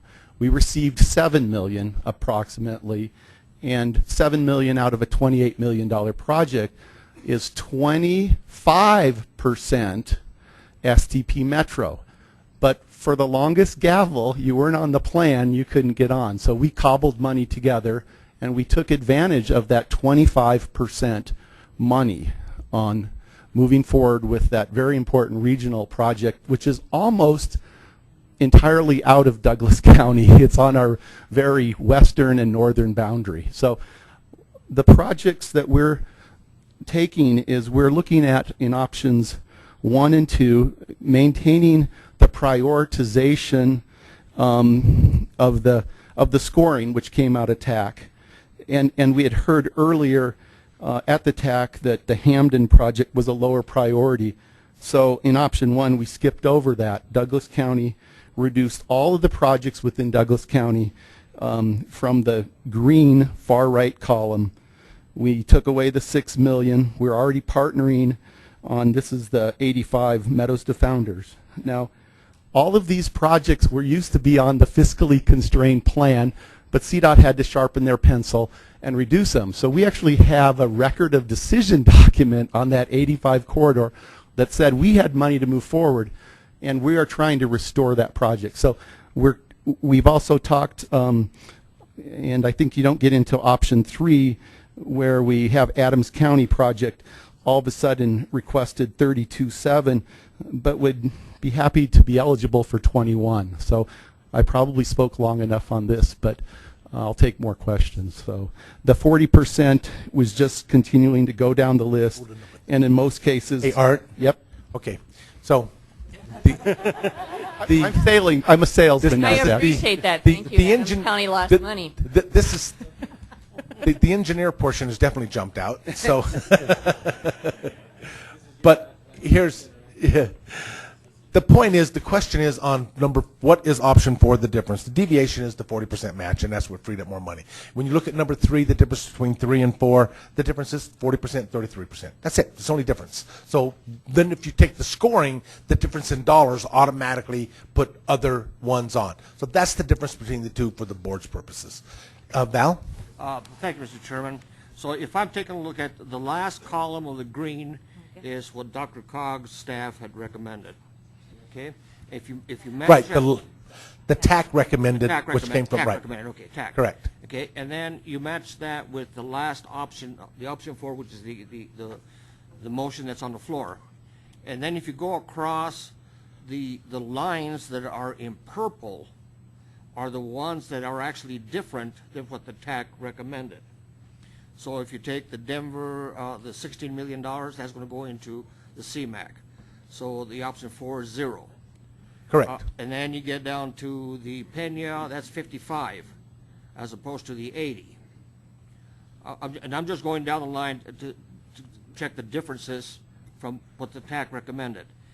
So then you go down to the Douglas County, US 85, that's 45 million. That's actually the same amount. And then you get down to the Lone Tree I-25, that's 45 million. That the TAC was 0, so they get 45 million. And that's because in the scoring, it comes up next, and the money's available. Okay, that's why. Okay. And then the Adams. Okay, no, let me see. Yeah, the Adams, the CDOT, Douglas. They lose the 6,298, right, to 0. Yeah. Well, I'm saying that the purple are the ones that are changes from the TAC. Well, no. Actually, it's not consistent that way, because if you go down the yellow and you see the 21,000, that was not part of the TAC. Okay. Well, Numbering this would be so helpful. That's not consistent. Numbering. Okay. There's no logic to the purples then. There's no logic to the gray. This is why you have to be an engineer. But the 30. So here's the point I think I'm trying to bring out to the board's position. What is the difference in the board's pleasure? We're trying to have a discussion as to what we want to do. The recommendation is, and the discussion point is, do you want to leave 80 million into the Pena, or if there are ideas of, and here's the key to keep in mind, there are scoring, and if you look at the scoring, that's the total score column. Projects are scored, and when they're scored and they come out based on whatever the scoring is from the TAC and the staff, that's the ranking. Then what has to happen is there have to be enough available dollars for that project based on the ranking. So as an example, if a project was $60 million, but there was only $32 million available, that project is jumped over and you go to the next one until you find a project that can consume some portion of that $32 million. Unless that local jurisdiction wants to match that difference. That's when you get into overmatch, but that gets much more complicated. So that's how this chart reads if you look at it. So the answer is that the first, if you put an arrow above it, the last green line was the TAC recommendation. Then you can see there are subtle changes as you go across. The first one moving the 16 million to the CMAQ. Okay, and then you can begin to see more and more changes as you go across. So that's basically, and I wish it was straightforward and much more, but we're just trying to create a discussion point. Eva? I'll go ahead and I want to let everybody know I support the motion that's on the floor right now. Okay. So yeah, option 4 is good for Adams County. Okay, let's go. Elise? There's a motion. Okay, the motion's already on the table, which is scary. Let's go to Elise was next. Well, I guess I'm sort of troubled by this whole process. This sheet was given to us somebody today. Right. on the spot from somebody that's not on the board. I'm sure he's great. I've never met him. And now we're trying to do math on the fly with a single motion that would cause us to change multiple things, and we're still trying to figure out what this chart does. And I feel like we're about to make a decision on the fly that is not well thought out. And I would suggest politely to the person, to Jackie who made the motion, that we should separate discussion of the Pena project from then if we change the number, what would be the recipient? Because I think just voting on this seemingly random rose-colored column is not the best way to make that decision. So I would encourage us to maybe tackle that one first, and if we decide that somehow there's leftover money, then talk about where it would go. Okay. I would be bold enough to say two things, and then I'm going to go to Val and then to Sue. One is, it was a Douglas County staff person, so I'll just take responsibility for the table and say a member did it. Two, I learned that from Will Tour in Boulder. So number sorry, told you Will was here to haunt us. I saw that ghost. Let's go to Val. Thank you, Mr. Chairman, and I will support the motion also, based on the fact that the discussion we had was, let's lower the Pena Boulevard just to keep it on the chart. The 40% match gets more projects just to get them on the HP, and later on through an amendment we can, move them around, but at least we get the projects in there. Okay. So based on that concept, I will support it. Sue? So I seconded the motion. But I'm hearing some concerns about how we're coming up with this last column here. So I'm just going to throw out a thought that perhaps what we do I don't know what our timelines are like. If we have time, perhaps what we do at this time is say, okay, we do seem to be in agreement that we would go for a reduced number. We would like to continue to have this project in, but maybe staff could take that number down to the 40% match and then just take a quick look at this column and see if staff recommendations would be the same and bring it back to us. That's just a thought. I would just make one point. Bringing it back really causes a problem on the modeling RTP, because what happens is then it has to come back to us, then it has to go back to all the other things. I mean, Jennifer, does it affect the timing? Did I say I didn't have a lot of heartburn over this? I mean, it was just a suggestion. Right. No, I just want to make sure we understand all the issues. It seems like we got a lot of concern. It actually shouldn't affect the timing any more than what RTC did, because you have to agree with RTC, so it still has to go back to RTC. So we would work it between now and the next RTC meeting. They would try to take action on it, and then we would bring it back to you the next day. Christy? Thank you. A couple of things. I do want to appreciate the conversation with regards to the acknowledgement that DIA and Pena Boulevard are very regional in nature and do benefit the entire region. So appreciate everyone's acknowledgement of that. I think another important aspect for us to be thinking about from the regional transportation perspective is that Pena is one of the roadways out there, and the local network that is there to support the ongoing development is not as robust as we'd probably like it to be. So in order for really things to move and develop, there's a local network that could be there to support, but it's not as much as what we need it to be. And so Pena right now is absorbing probably more local trips than you might otherwise have if some of those other roadways were built, and developers and others in that area are probably going to have to build that as this development comes, not only in Denver but in all of the surrounding jurisdictions that are also being hopefully positively affected by the airport, and that's what we're all trying to work towards, I think, here. So I think it's important to recognize that Denver is certainly willing, and already suggested at the TAC meeting that we're willing to talk about less. We understand the importance of the RTP list, and we went down from 280, at the last conversation, so there's certainly room for conversation there. I am really concerned and appreciate Elise's comments about how this is coming about and from a timing perspective, and Jennifer saying that we don't really have input from FHWA about how the 40% match would be achieved or received, and I think that's an important thing for us to be thinking about before we make any decisions. So I guess my question back to the body is, who else is willing to lower amounts? Some of these projects are coming on that were not on previously at full amounts. Some of them are coming on at lower amounts. So I think a couple of things. We need to hear from FHWA more clearly about the 40% local match, recognize the importance of the list overall and how you get on the list in a meaningful way, but that we can all share sort of in putting our dollar amounts lowered. Mr. O'Brien? Yeah, just a point of information. I just want to be sure that I understand what we're talking about. If we look at this program highlights and schedules, MetroVision, a handout that would 2016 through 2021 TIP, we will have a TIP program, a project for which we will apply, according to this, in July. And it says that the board has to approve the TIP policy document in June. Except some of these, most of these projects are already scored. Are we talking about the same thing, or, and pardon my ignorance on this? Jackie? Excuse me, Jennifer, if you would address that question. Actually, we're not talking about the same thing. Right now we are talking about the regional transportation plan, the fiscally constrained regionally transportation plan, which is what we anticipate being able to fund over the next 25 years. The TIP is, you can think of more like your capital improvements budget. This is what's in the current plan that you expect to actually start funding in the next 5 years.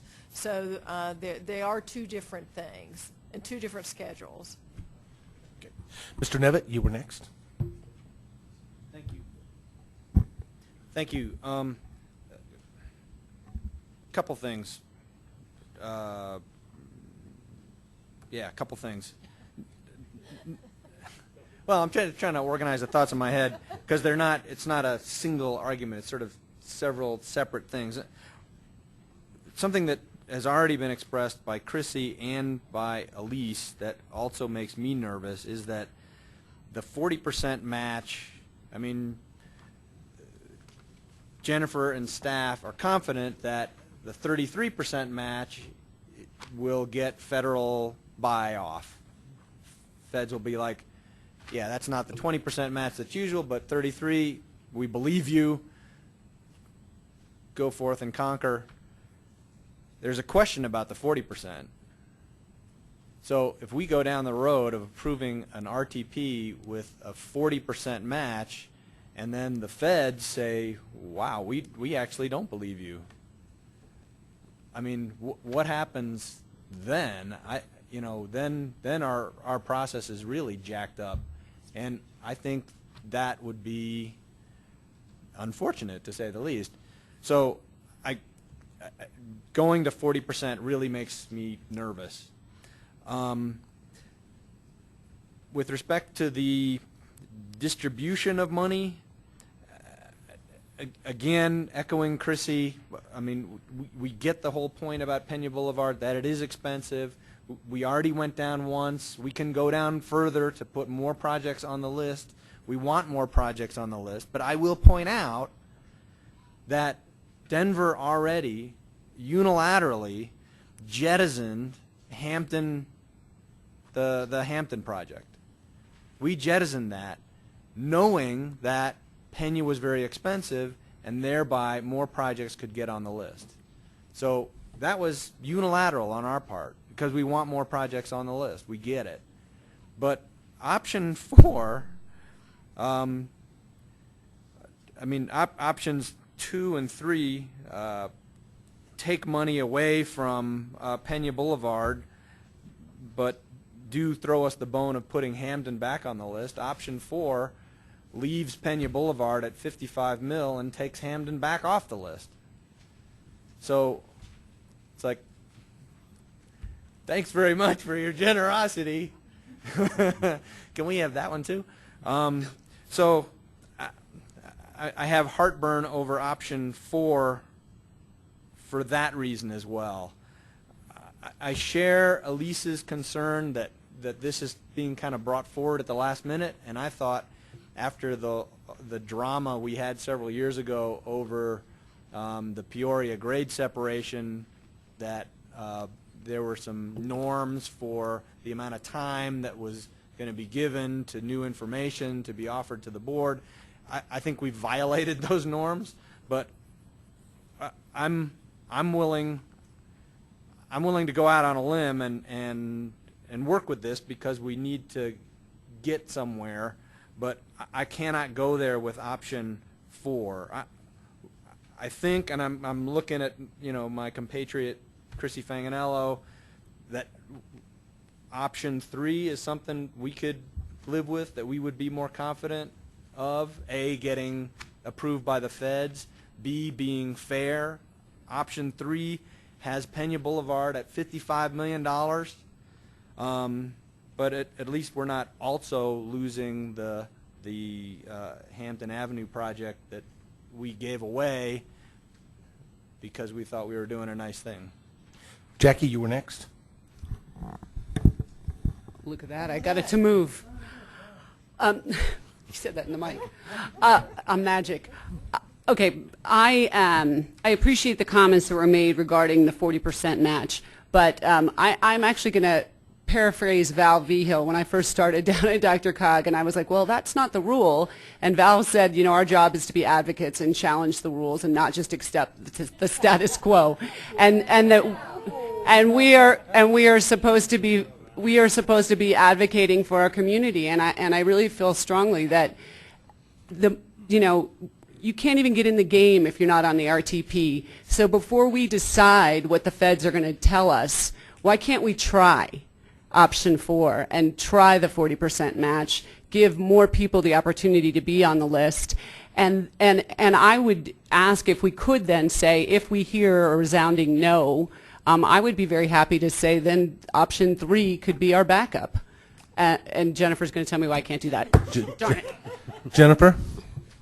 I would just say that it will really put us in a time crunch to get all the way through this, and the feds say no. If that's the direction you're going, I would say defer it for a month. Let's try to work through this with another option that maybe you can be okay with, because if we go all the way through modeling and you pass a plan and then we send it to the feds and they say no, then we're back to here again. Just to respond to that,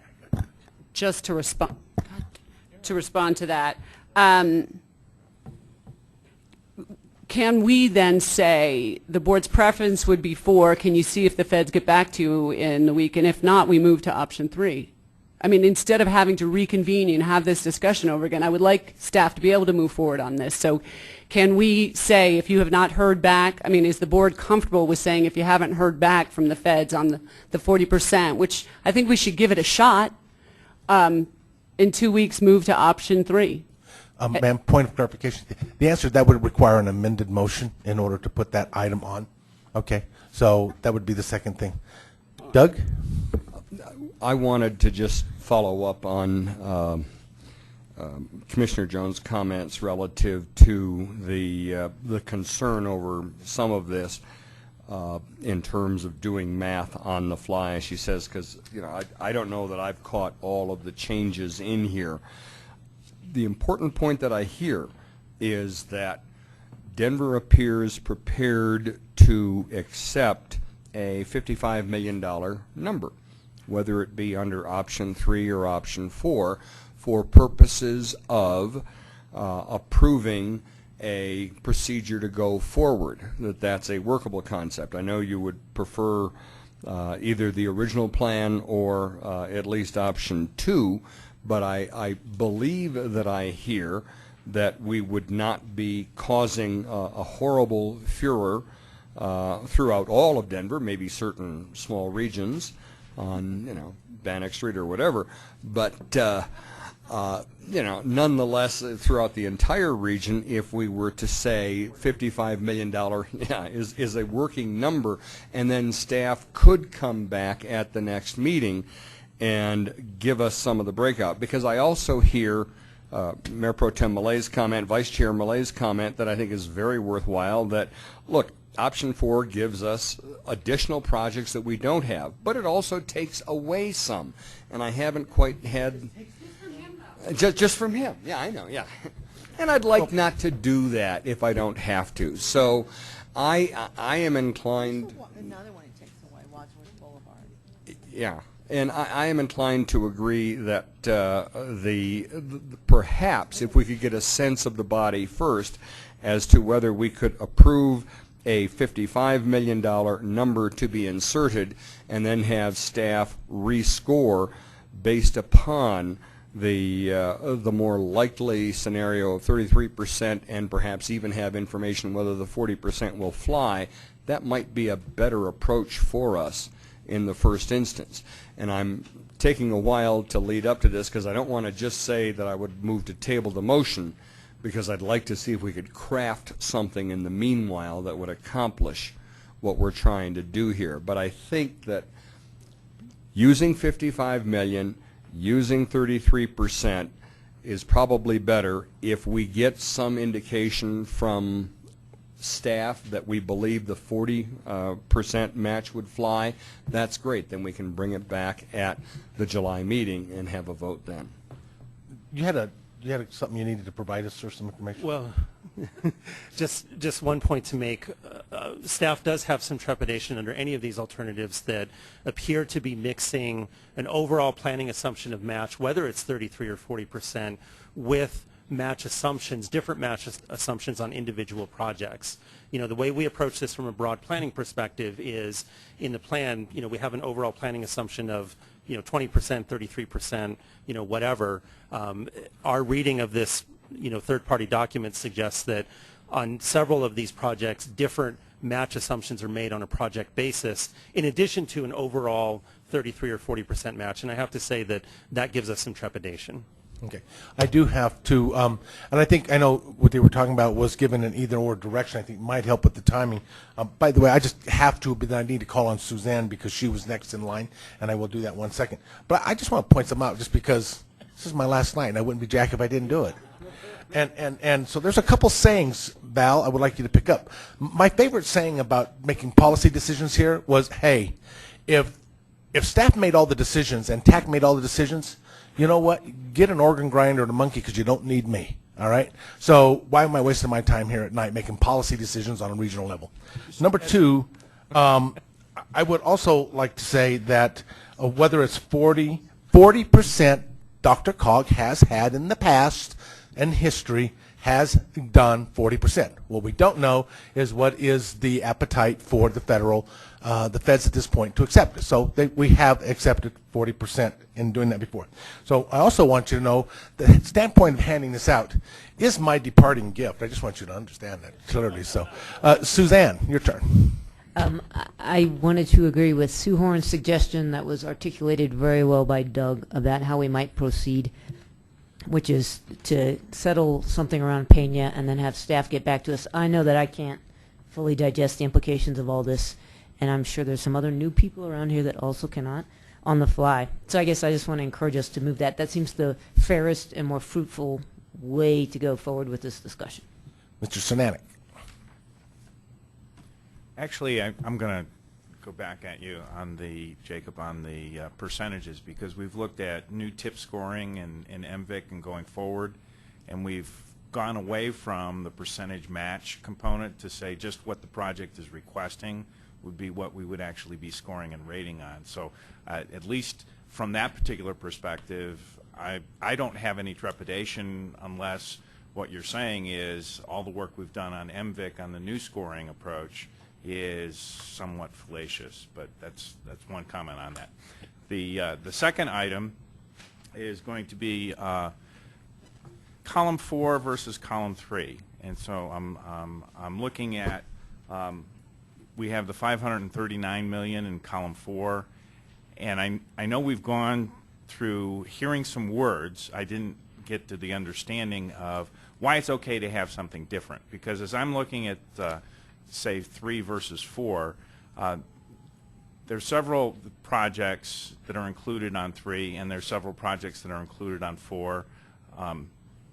Vast majority are the same, so you can actually get down to about 5 projects on each list or less to say what's the difference between 3 and 4 or what the TAC recommended level is. I mean, it's not extensive, it's fairly short, and I realize that, you know, we're dealing with this, but if we just looked at what the differences were between the TAC recommendation and 3 and 4, you start to have a pretty good idea of what's on the list and what's not on the list, and don't know if we want to go through that exercise to try and accelerate this, because I know there is pressure on the modeling effort that's out there. So we've had a lot of conversation. I'm looking, I see people sitting here with all kinds of viewpoints, and I think what we need to do is probably at this point in time, we do have a motion on the floor. Mr. Nevitt. Thank you, Chairman Hilbert. I guess I'll just articulate this one more time. Going down to $55 million for Pena Boulevard, it makes me nervous. I understand it's a placeholder, and I will say that it bothers me somewhat that everyone seems happy to take money away from that project after Denver already unilaterally jettisoned the Hampton Avenue project, a project that scores above every other project that is now added onto the list by taking Hampton Avenue off. So, I mean, if we're gonna play chicken with the feds here and go to a 40% match, you know, Denver can, you know, we can figure out how to make the 40% match. It's easier for bigger jurisdictions to hit that 40% number than smaller jurisdictions, but we can hit that. But take the Hampton Avenue is 14 mil, and I know we're doing math on the fly, but, you know, take 10 mil from Hampton Avenue, put it back into Pena Boulevard, and take Hampton Avenue off. Well, okay. I'm asking for some consideration here for I think what we've done, and again, I mean, I don't want to spend too much time speaking for DIA, but you know, DIA is in the room, and if you want more detail on the concern on their part about having the wherewithal to fix Pena Boulevard so that we don't get into a world of hurt with the FAA, we can do that. But you know, I'm asking for some consideration here. Once again, we're doing deals on the floor, which is crazy, but this is where we are. If we can move 10 million back into Pena Boulevard, we can give up Hampton Avenue, and a lot of other projects that scored lower than Hampton Avenue can nonetheless get funded. Okay.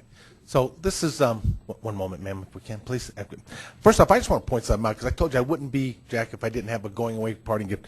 But $420 million is a number you haven't seen anywhere on this list. $420 million is actually the approximate amount of money we're dealing with. So when you start looking at match dollars and other things that we've got available to do certain things, that's why the 33% raised it from 420 to 884. Okay, so that's an example of the impact of doing match dollars. Okay, and then you see the last number, 589, is if you just kick it up 7%. I hear what you're saying. What you're saying is you're uncomfortable running around through these different matches, and this is a great conversation, because these are conversations we used to be here at midnight having, and doing project by project. And I can also get that totally 100%. But I really wanted us to think out of the box on how we're going about this tip cycle and making sure that we try to keep different projects whole. I just want you to keep in mind, Denver is asking for $206 million in reality when you look at the total projects of the total 420. Now, guys, I got to tell you, that is why I think it's okay to drop that to 55, and you're not finding me arguing that. I also do believe, however, let the scoring follow the program, and you're right, the $14 million for Hampton would come back on the table. Okay, and based on the project level. But Mayor Horn makes a very good point also, is maybe we try to work this out in some way to get staff to come back with something, with some directive. But I don't believe coming back, my personal opinion, with 33% across the board and leaving Denver at 88 million is a proper way to handle this region's dollars on a project that large. So that whatever we do, there's got to be directive that says part of that is to take that project and weight the factor accordingly and move the 16 million into CMAQ. So, Sue, you were next, ma'am.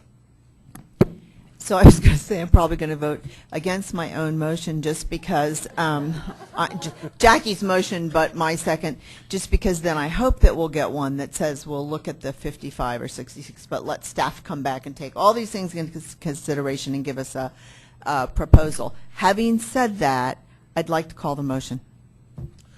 We have a call on the motion. All action must cease and desist at this point in time. There is no discussion, no anything else. You can't even have discussion on the motion to call the motion. So I will tell you what that means is that I'm going to have to call for a vote that says we're going to then call the question on number 4. So here's the issue of the way this works. When someone calls the motion, that means simply this: I'm going to vote, and if a majority says yes, then we're going to vote on the actual question. All discussion ceases. So we have a motion to call the question. All those in favor, please raise your hand.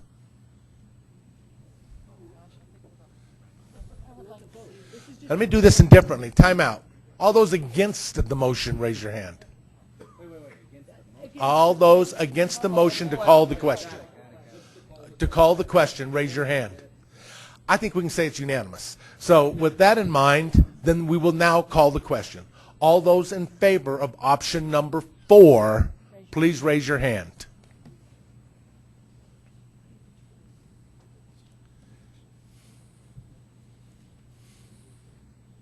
I get 13, 14. All those against the motion, raise your hand.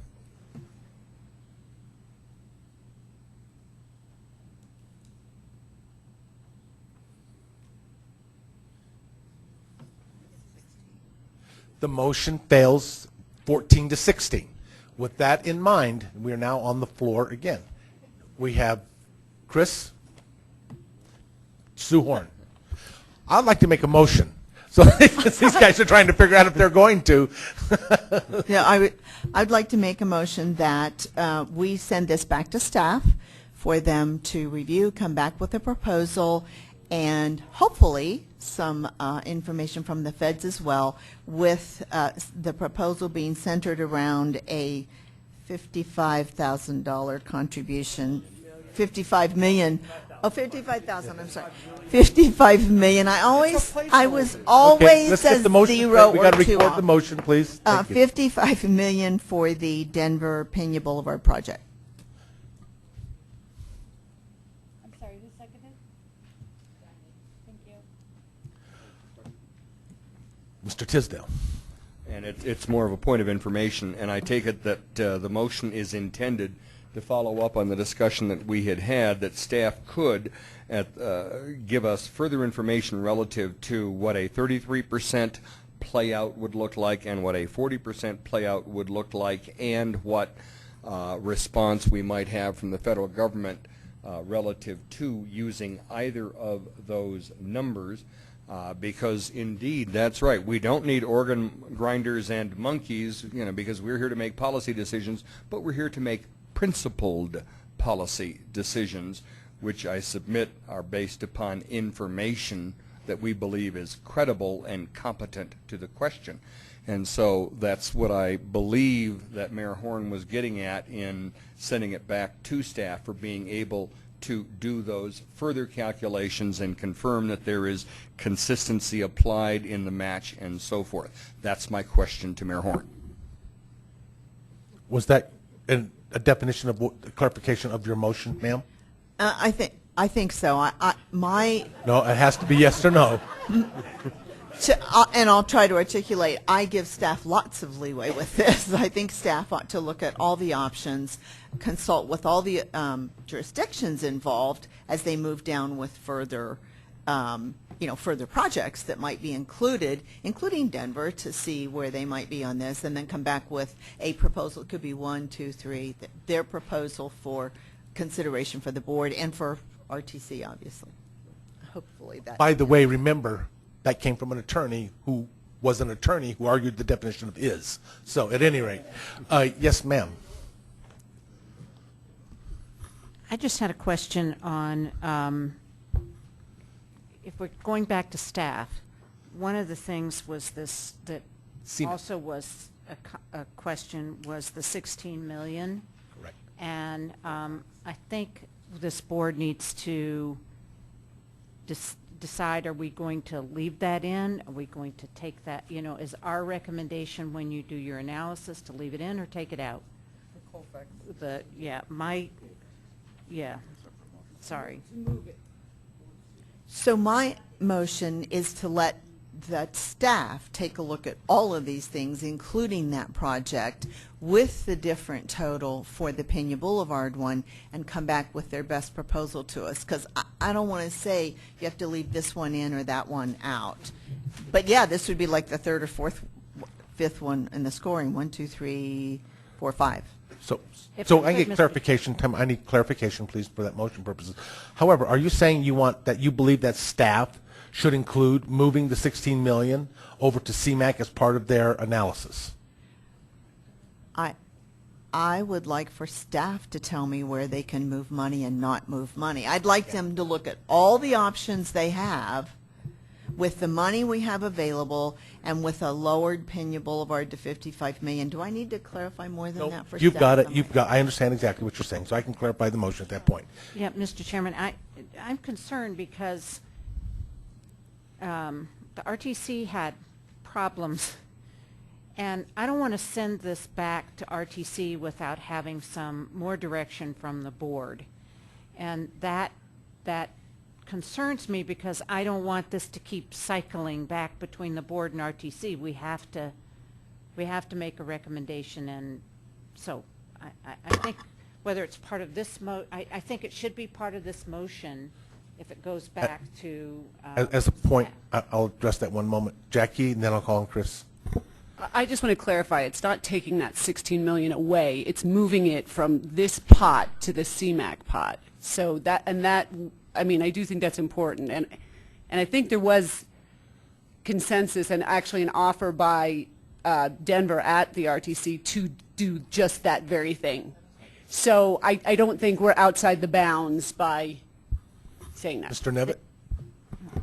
Thank you. Yeah, the 16 million, moving the 16 million also opened up more room here for more projects. So I understand what you're saying about getting into a sort of a back and forth with TAC about who's leading whom.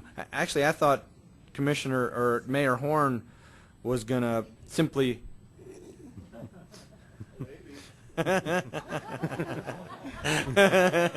next stop.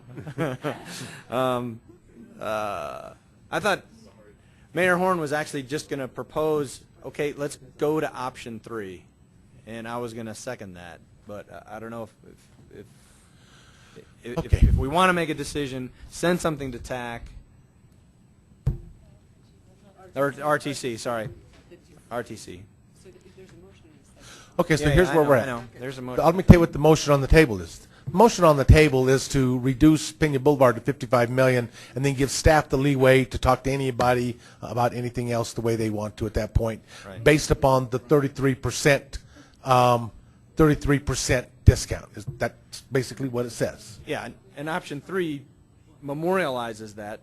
Pena is at $55 million in option 3. I would either have to take an amendment to add the 16 million, or I would have to take a substitute motion to approve option 3. Mr. Pfeiffer, your question. Clarification on the information we're going to seek from council or from staff. I'm pondering on the validity of the requirement for the doubling of Pena. So in their seeking of information, I'm assuming you'll validate the traffic patterns that would warrant something of this magnitude. Because the light rail still draws, it's going to impact Pena in a different way. And I'm looking towards the chair to see if that could be part of the clarification that staff can validate. Well, there's a process, and I can tell you, I can probably say, well, I know what the answer is going to be, but many of these numbers that are put forward by the jurisdictions, and then the process evolves and it goes from there. So this is so preliminary. It's going to be, staff doesn't go out and do traffic counts and traffic studies on behalf of jurisdictions. But there has to be some. I mean, Wait, do you mind Jennifer?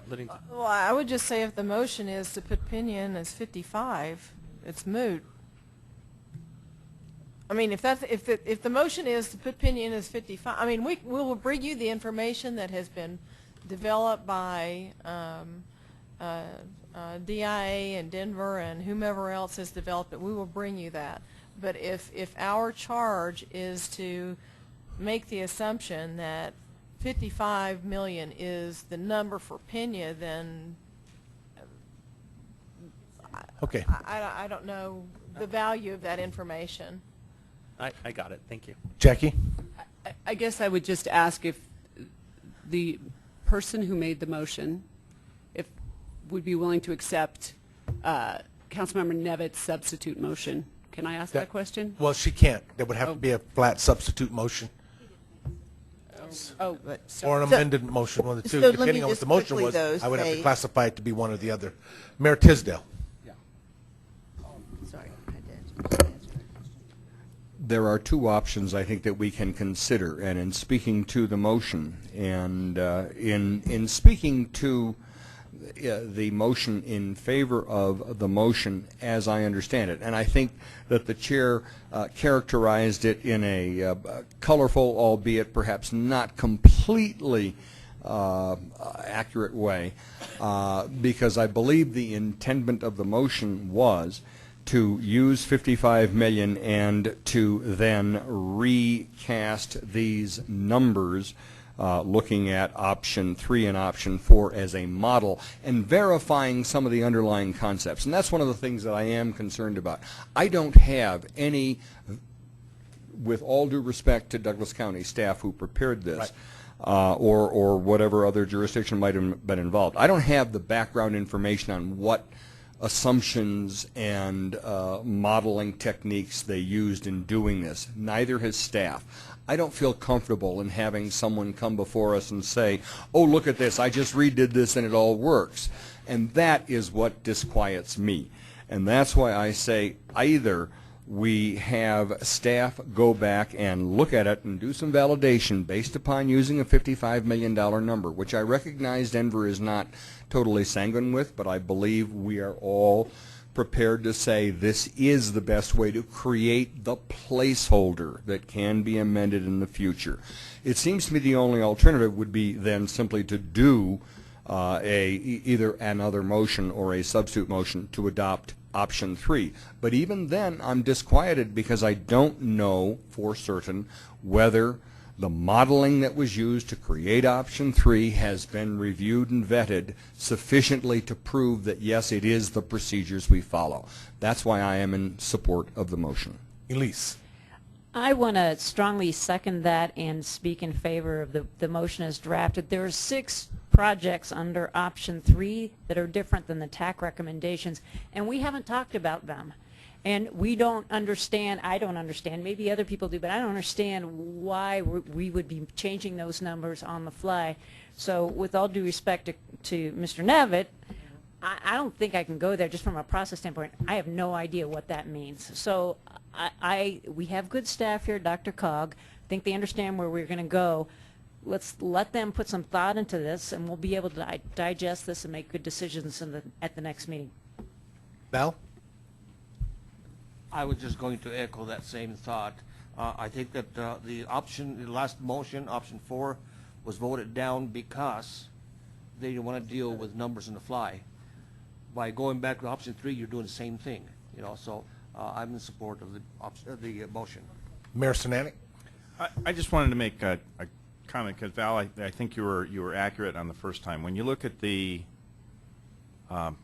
whatever you want to call them, lavender lines that go horizontal, those represent in the options 1, 2, 3, and 4 if something was changed from the TAC rec column. And so No, it doesn't. No, because Hampton gets changed. Hampton gets changed. Hampton Avenue is not in lavender. Right, exactly. Okay. Okay, I need to go to There's Mayor just Noon. 2 purple lines that aren't on there. That's the Hamden and the other one. I'm sorry. No, excuse me. Please don't do that. We have to keep decorum. Appreciate it. Mayor Noon?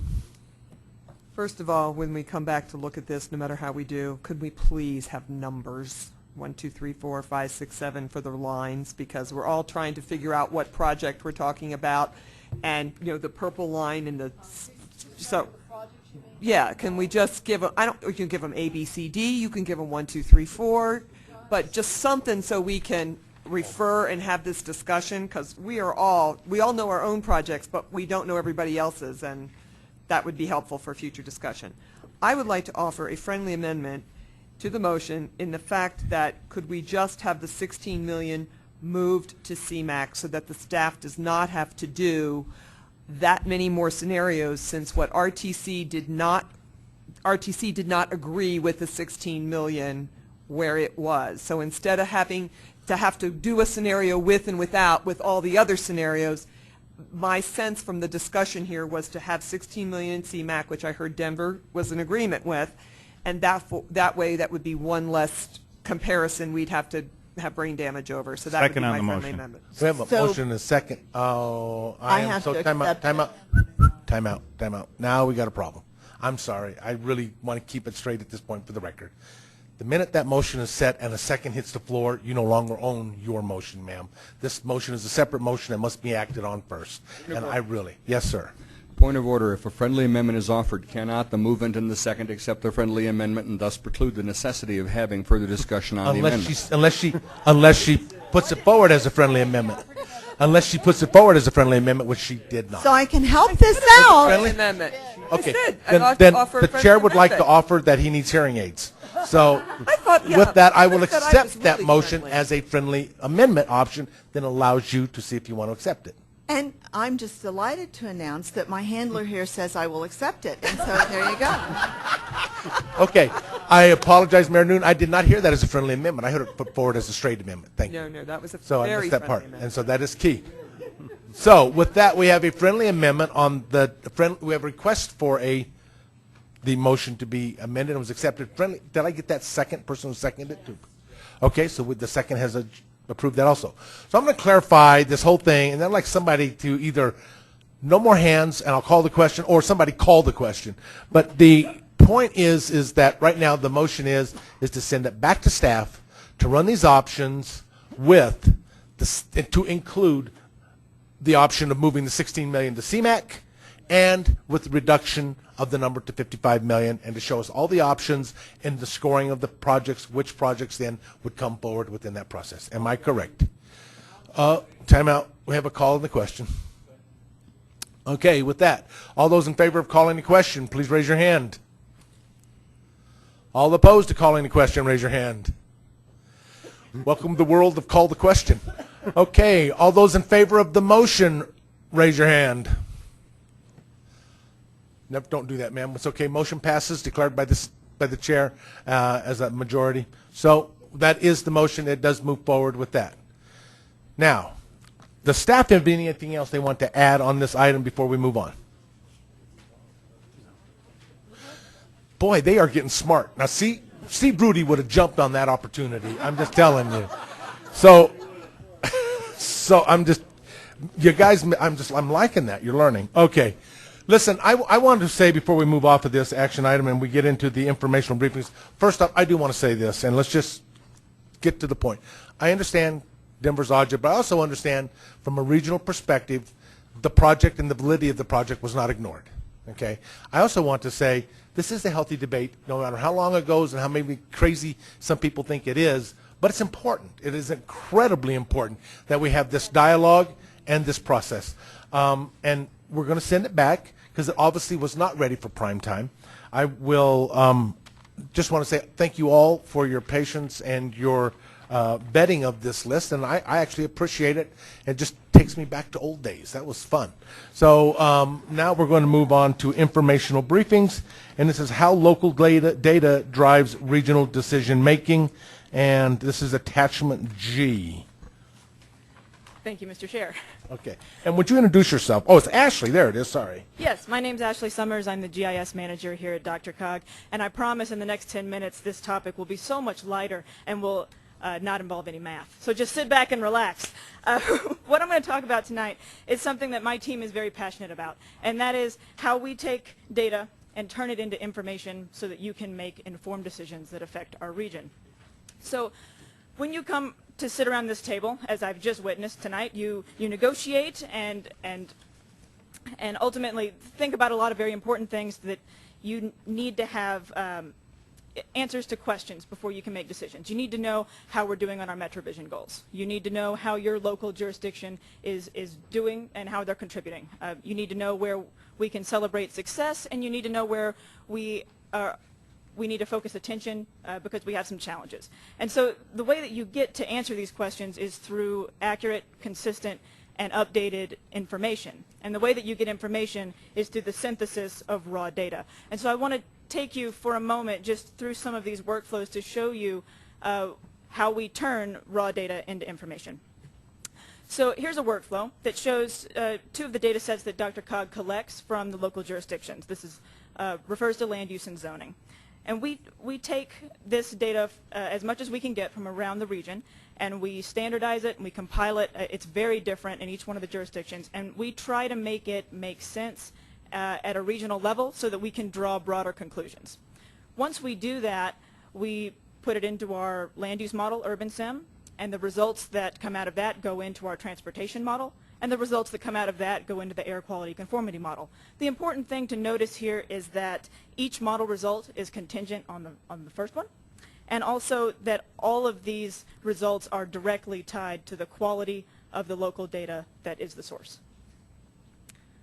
I'll show you just one more. This is with the parcels workflow. We get this data from your local GIS departments and also your assessor. We go through the same process of standardization and compilation and feed it into the same models, land use, transportation, and air quality conformity. And with this one, we also feed it into our development type model. And this has implications for UGBA, for MetroVision metrics, and also for TIP criteria. So I think it's interesting to point out how the local data eventually trickles down to some extremely important initiatives and things that are near and dear to your heart, I know. I want to tell you a little bit about how we collect this data so you have an understanding of how this process works very briefly. In January, we asked our member jurisdictions to provide us with 8 to 10 data sets each. And we were looking for things like parcels, land use data, zoning, buildings, open space, boundaries, and bike trails. Now, you received, when you walked in, you received a handout, a folder, that is a supplement to this presentation. And inside that handout, you will see some statistics that show regionally how we did, what type of data we actually pulled in across the region, and the timeliness of that response. You'll also find a handout specifically for your jurisdiction that explains what your staff provided and when they provided that data. Now, a few notes on how to interpret that report. I'm certainly not here to say that if we didn't receive the maximum amount of data that we requested, that implies noncompliance. It does not. It may, however, mean that we have an opportunity for positive change here. Throughout this process of data collection, I've talked with all of your staff, and what I get back in terms of feedback very often is that if they can't meet the request in a timely fashion, or they can't meet the request at all, it's because they feel that they don't have the time or the staff or the technical resources. There's something they're missing. So I just ask that while you're looking over these specific materials, if you do have a concern, consider investigating those things, and please don't hesitate to contact me directly, and I can give you more insight at a regional or local level as to what discrepancies you may see. The main thing to note here is that we did not pull in all the data that we asked for, and it took us roughly 6 months to, not get it all in. So, so what do we do about that? So far, I hope I've made 2 points, and I'll just stop and reiterate those. One is that our data processes are important. they're complex, and they're interconnected. The other thing is that the processes rely on local data, often which is not available. So we have a gap, and we need to address that. DRCOG is fully aware. So what happens when we have no data? I want to talk you through this just a little bit. We have a couple of options for what we do. We can buy the data if we have the money. We can make an educated guess based on past data or surrounding data, or we can leave the gap.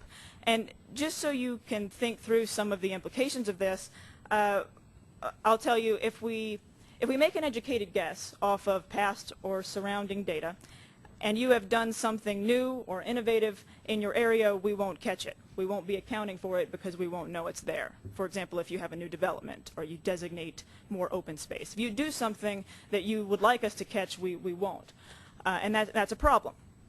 If we leave the gap, we are going to underestimate the number of buildings, people, jobs, all types of information. We're going to underestimate what you have in your jurisdiction.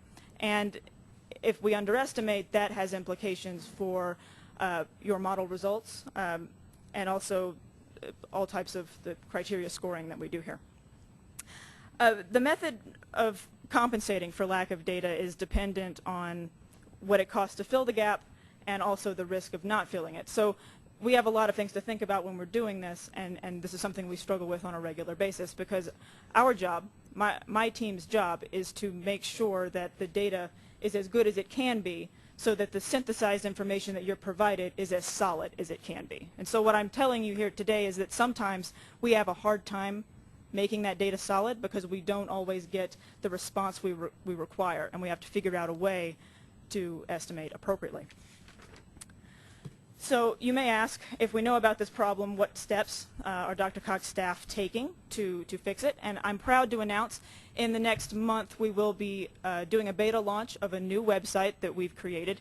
It's a private website that's member only. It's going to be a data exchange site between DRCOG staff and member government staff. And it's designed to help us exchange data easily. And also improve communication. The point is that we would like to do a better job of letting all the jurisdictions know what we need and what we're missing, and this would be a way for us to consistently communicate that information. It will also help us track the transactions that we have, show what data we've traded back and forth, and keep a dialogue with those data sets. So we're hoping overall that this just improves participation and awareness and communication with your staff. And I do want to say thank you to several jurisdictions who've already had staff volunteer to help us test the site. That would be Boulder, Aurora, Thornton, Federal Heights, Commerce City, and Firestone have already had staff that have volunteered to help us over the summer just work the kinks out of the site. We plan to officially launch and use this in January of 2015 for our next data request. All right. I want to switch gears just a little bit and mention what we're capable of doing when we're empowered with full regional data sets and we have all the information that we need. Under this right set of conditions, we can create decision support tools. Decision support tools are just the culmination of all the information that we have to give you and allow you to make decisions at a regional and a local level. So an example of this would be the Denver Regional Equity Atlas. This is a site that launched earlier this year and has been very well received. It shows all types of data, from demographics to employment to education to transit, and it allows you to zoom in and look at a local level, get on-the-fly maps and graphs, and do custom mapping. I'm going to come back in July and demo this and talk about it in a lot more detail, but what I want to express is that it's just the tip of the iceberg of what we can do in terms of making decision support tools for you. And it's been a great success, and I'd like to see us do more of this, and I think that's the way that we're trending right now. But I'll be back. I'll be back to tell you. So in conclusion, I'll just leave you with a couple of final thoughts. One is that the best and most detailed data is at the local level. Your staff and you and your staff are the experts and know the most about that, so we rely on you in that regard. And also DRCOG and my staff on my team, we're committed to continuously improving the information that we provide. So we're ready to make an investment in building a stronger foundation together. If you have any questions about any of the things I've talked about very quickly, or any of the things in the handout that I provided, don't hesitate to contact me. My information's in the folder. And also, if I missed you on your way in and you didn't get a folder, I have it up here, and I'd be happy to pass those out. Questions? Any questions of staff? Yes, Sharp? I just had a question on the name, Regional Equity Atlas. I'm not quite sure why equity. Legacy. The Denver Regional Equity Atlas was an existing document created in 2011, or published I think in 12 by Mile High Connects. And as part of the SCI grant, we partnered with them to take that document and make it into an interactive online tool, and we retained the name. Denver Regional Atlas makes sense. I'm just not quite sure what equity has, because you're putting data in for all these jurisdictions. I'm not sure what the equity piece. I believe the original intent was to focus the data towards areas so that when you're drawing conclusions, you're seeing areas that are disadvantaged in some way. It's just, it has to do with the type of data that's currently loaded in there, because it's not all data that we could possibly think of. It's related to certain categories at this time, which tie back into what they originally published in 2012. Does that make sense? You have that same look on your face, ma'am. Yeah, I have the same question too. I don't understand why equity, but it's in the title, so.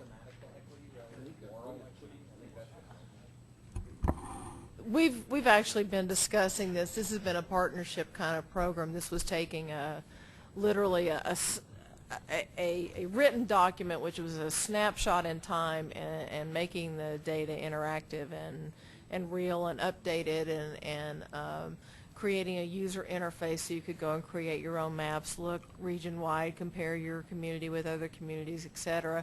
And we've actually talked with their partner about the name, because we're not sure that it's really the right description for all that this is, and certainly all that it can be. So we'll continue that discussion. Great. Thank you. All right. If there's not any other questions, I'll move on to informational briefings. Informational briefings, I think you know, no, we just did that, but we're going to committee reports under informational briefings. We'd like to start off with Elise Jones, please. There was only one action item at the June 13 STAC meeting, which was getting feedback on CDOT's proposed changes to the $15 million pot of faster transit funding. Changes focus on statewide connectivity, using performance-based standards, and providing a new source of funding for bus replacements at the local level. You want to see the changes, go to the CDOT website. DRCOG was fine with the changes, and I think so was most everybody else. The end. Great. Metro Mayors, Mayor Tisdale. Metro Mayors met on June the 4th, and we had a number of presentations, one concerning a Justice Center concept that Denver is to be applauded for in creating the first, and 18th Judicial District is creating one as well, and more about that can be learned from either contacting me or I'm sure Councilor Nevitt has information on that as well. We talked about next steps for the owner-occupied attached housing initiative for the next assembly, and we have high hopes that we will be able to get something concrete in the next legislature. And then we had an update from Angela Lawrence on the RNC bid, which we all heard today was a great bid but didn't make the cut, and that the two cities in the final Jeopardy round are Dallas and Cleveland. And then we had Governor Hickenlooper speak to us, and he did receive great encouragement to veto a bill that he vetoed as soon as he got back to his office. He signed the bill to veto the Public-Private Partnership Transportation Transparency Act, and initiate an executive order that accomplished all of the good things in that bill without keeping any of the bad things. So the Metro Mayors took great pride in being so persuasive with the governor that literally minutes after he left our meeting, he signed that veto. Great, thank you. Except one clarification, sir. Is it Cleveland and Dallas? Because I thought I heard on the news report it was Denver and Dallas. But it is Cleveland and Dallas? Well, bingo. Thank you. Left that clarification. Great. The MAC, Commissioner Rozier. Thank you, Mr. Chair. MAC, Metro Area County Commissioners met on Friday, May 30th, and it was a day to talk about water and the impacts that, or what, you know, the water that we rely on so much, and for our prosperity here in Colorado. We began with a presentation from Kristen Mirage, I think is how you spell her last name. She's with the Colorado Foundation for Water Education. She's the program manager there, and she spoke to us on promoting water fluency, understanding all the different terminology that is out there. We then followed that up with Eric Kuhn, who's the general manager for Colorado River Conservation River District, and he spoke to us on water relationships, the Front Range and the headwaters counties. When we followed that discussion up with another one with Kevin Rain, a deputy state engineer for the Colorado Division of Water Resources, of the acquisition of oil and gas water. It was quite an enlightening discussion, looking at 80% of Colorado water is usable waters on the western slope, and 80% of the growth is on the eastern plains. So the discussion really revolved around looking at the gap that we have, that 50-year gap. If we look at our growth patterns, we have a gap there. And how do we make up that gap, or how do we minimize that gap? How do we store the water that we can store? Let the water go because of the compact, let that go because of those agreements. And then how to be better stewards with that water resource that we have. Thank you, Mr. Chair. Thank you. The Committee on Aging, Jayla.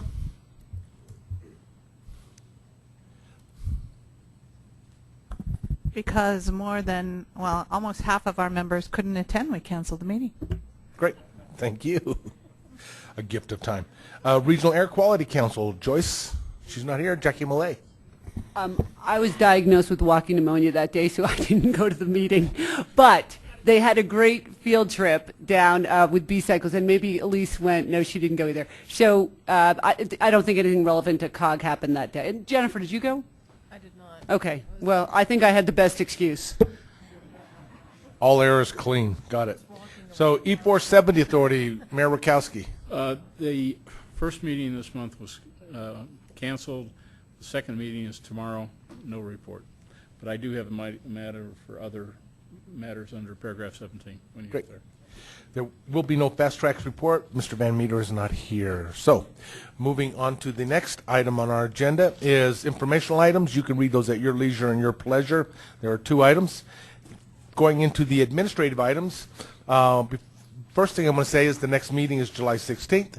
And the second thing is, who are the winners, Jackie? Okay, so Colleen Whitlow from me to the first.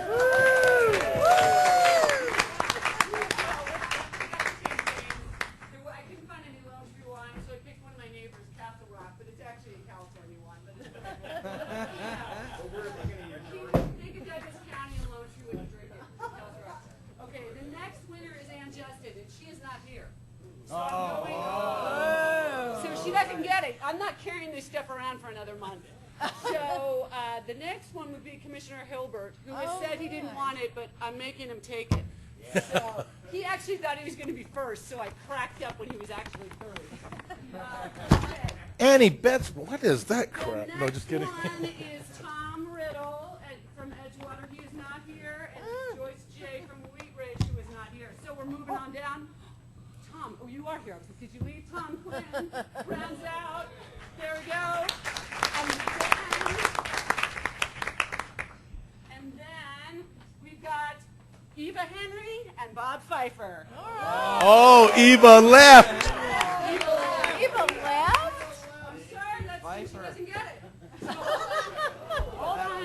go to the next one is just for the people. For the people who weren't yet, and we could all use this tonight. For the people who don't realize why I'm doing this, it is because, oh, it's Sue Horn. Whoa. So it was for filling out Jennifer's evaluation. So the first 5 people that filled out the evaluation are getting a little something.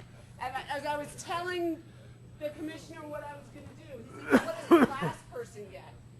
And Jack said, and he said, dead ASS last. And the person who made it under the wire gets vinegar. And that's Suzanne Jones. But it's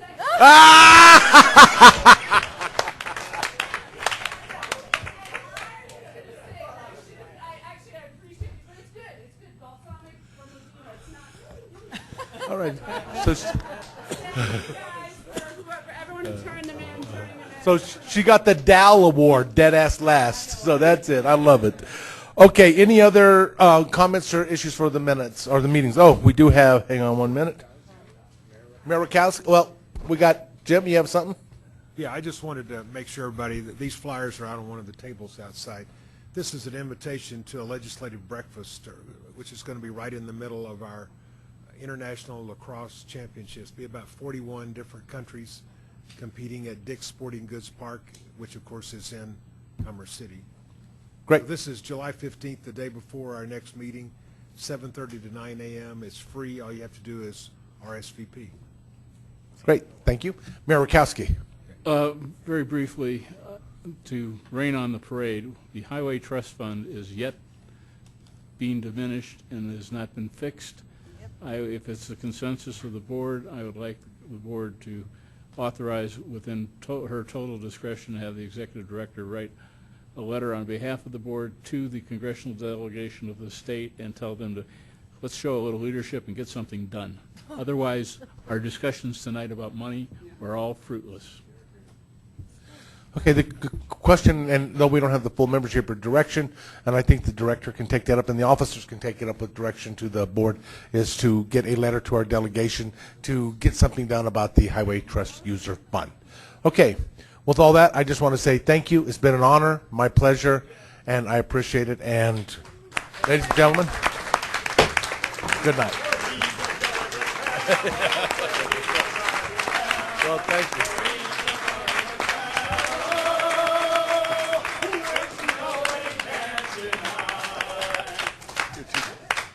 Thank you very much.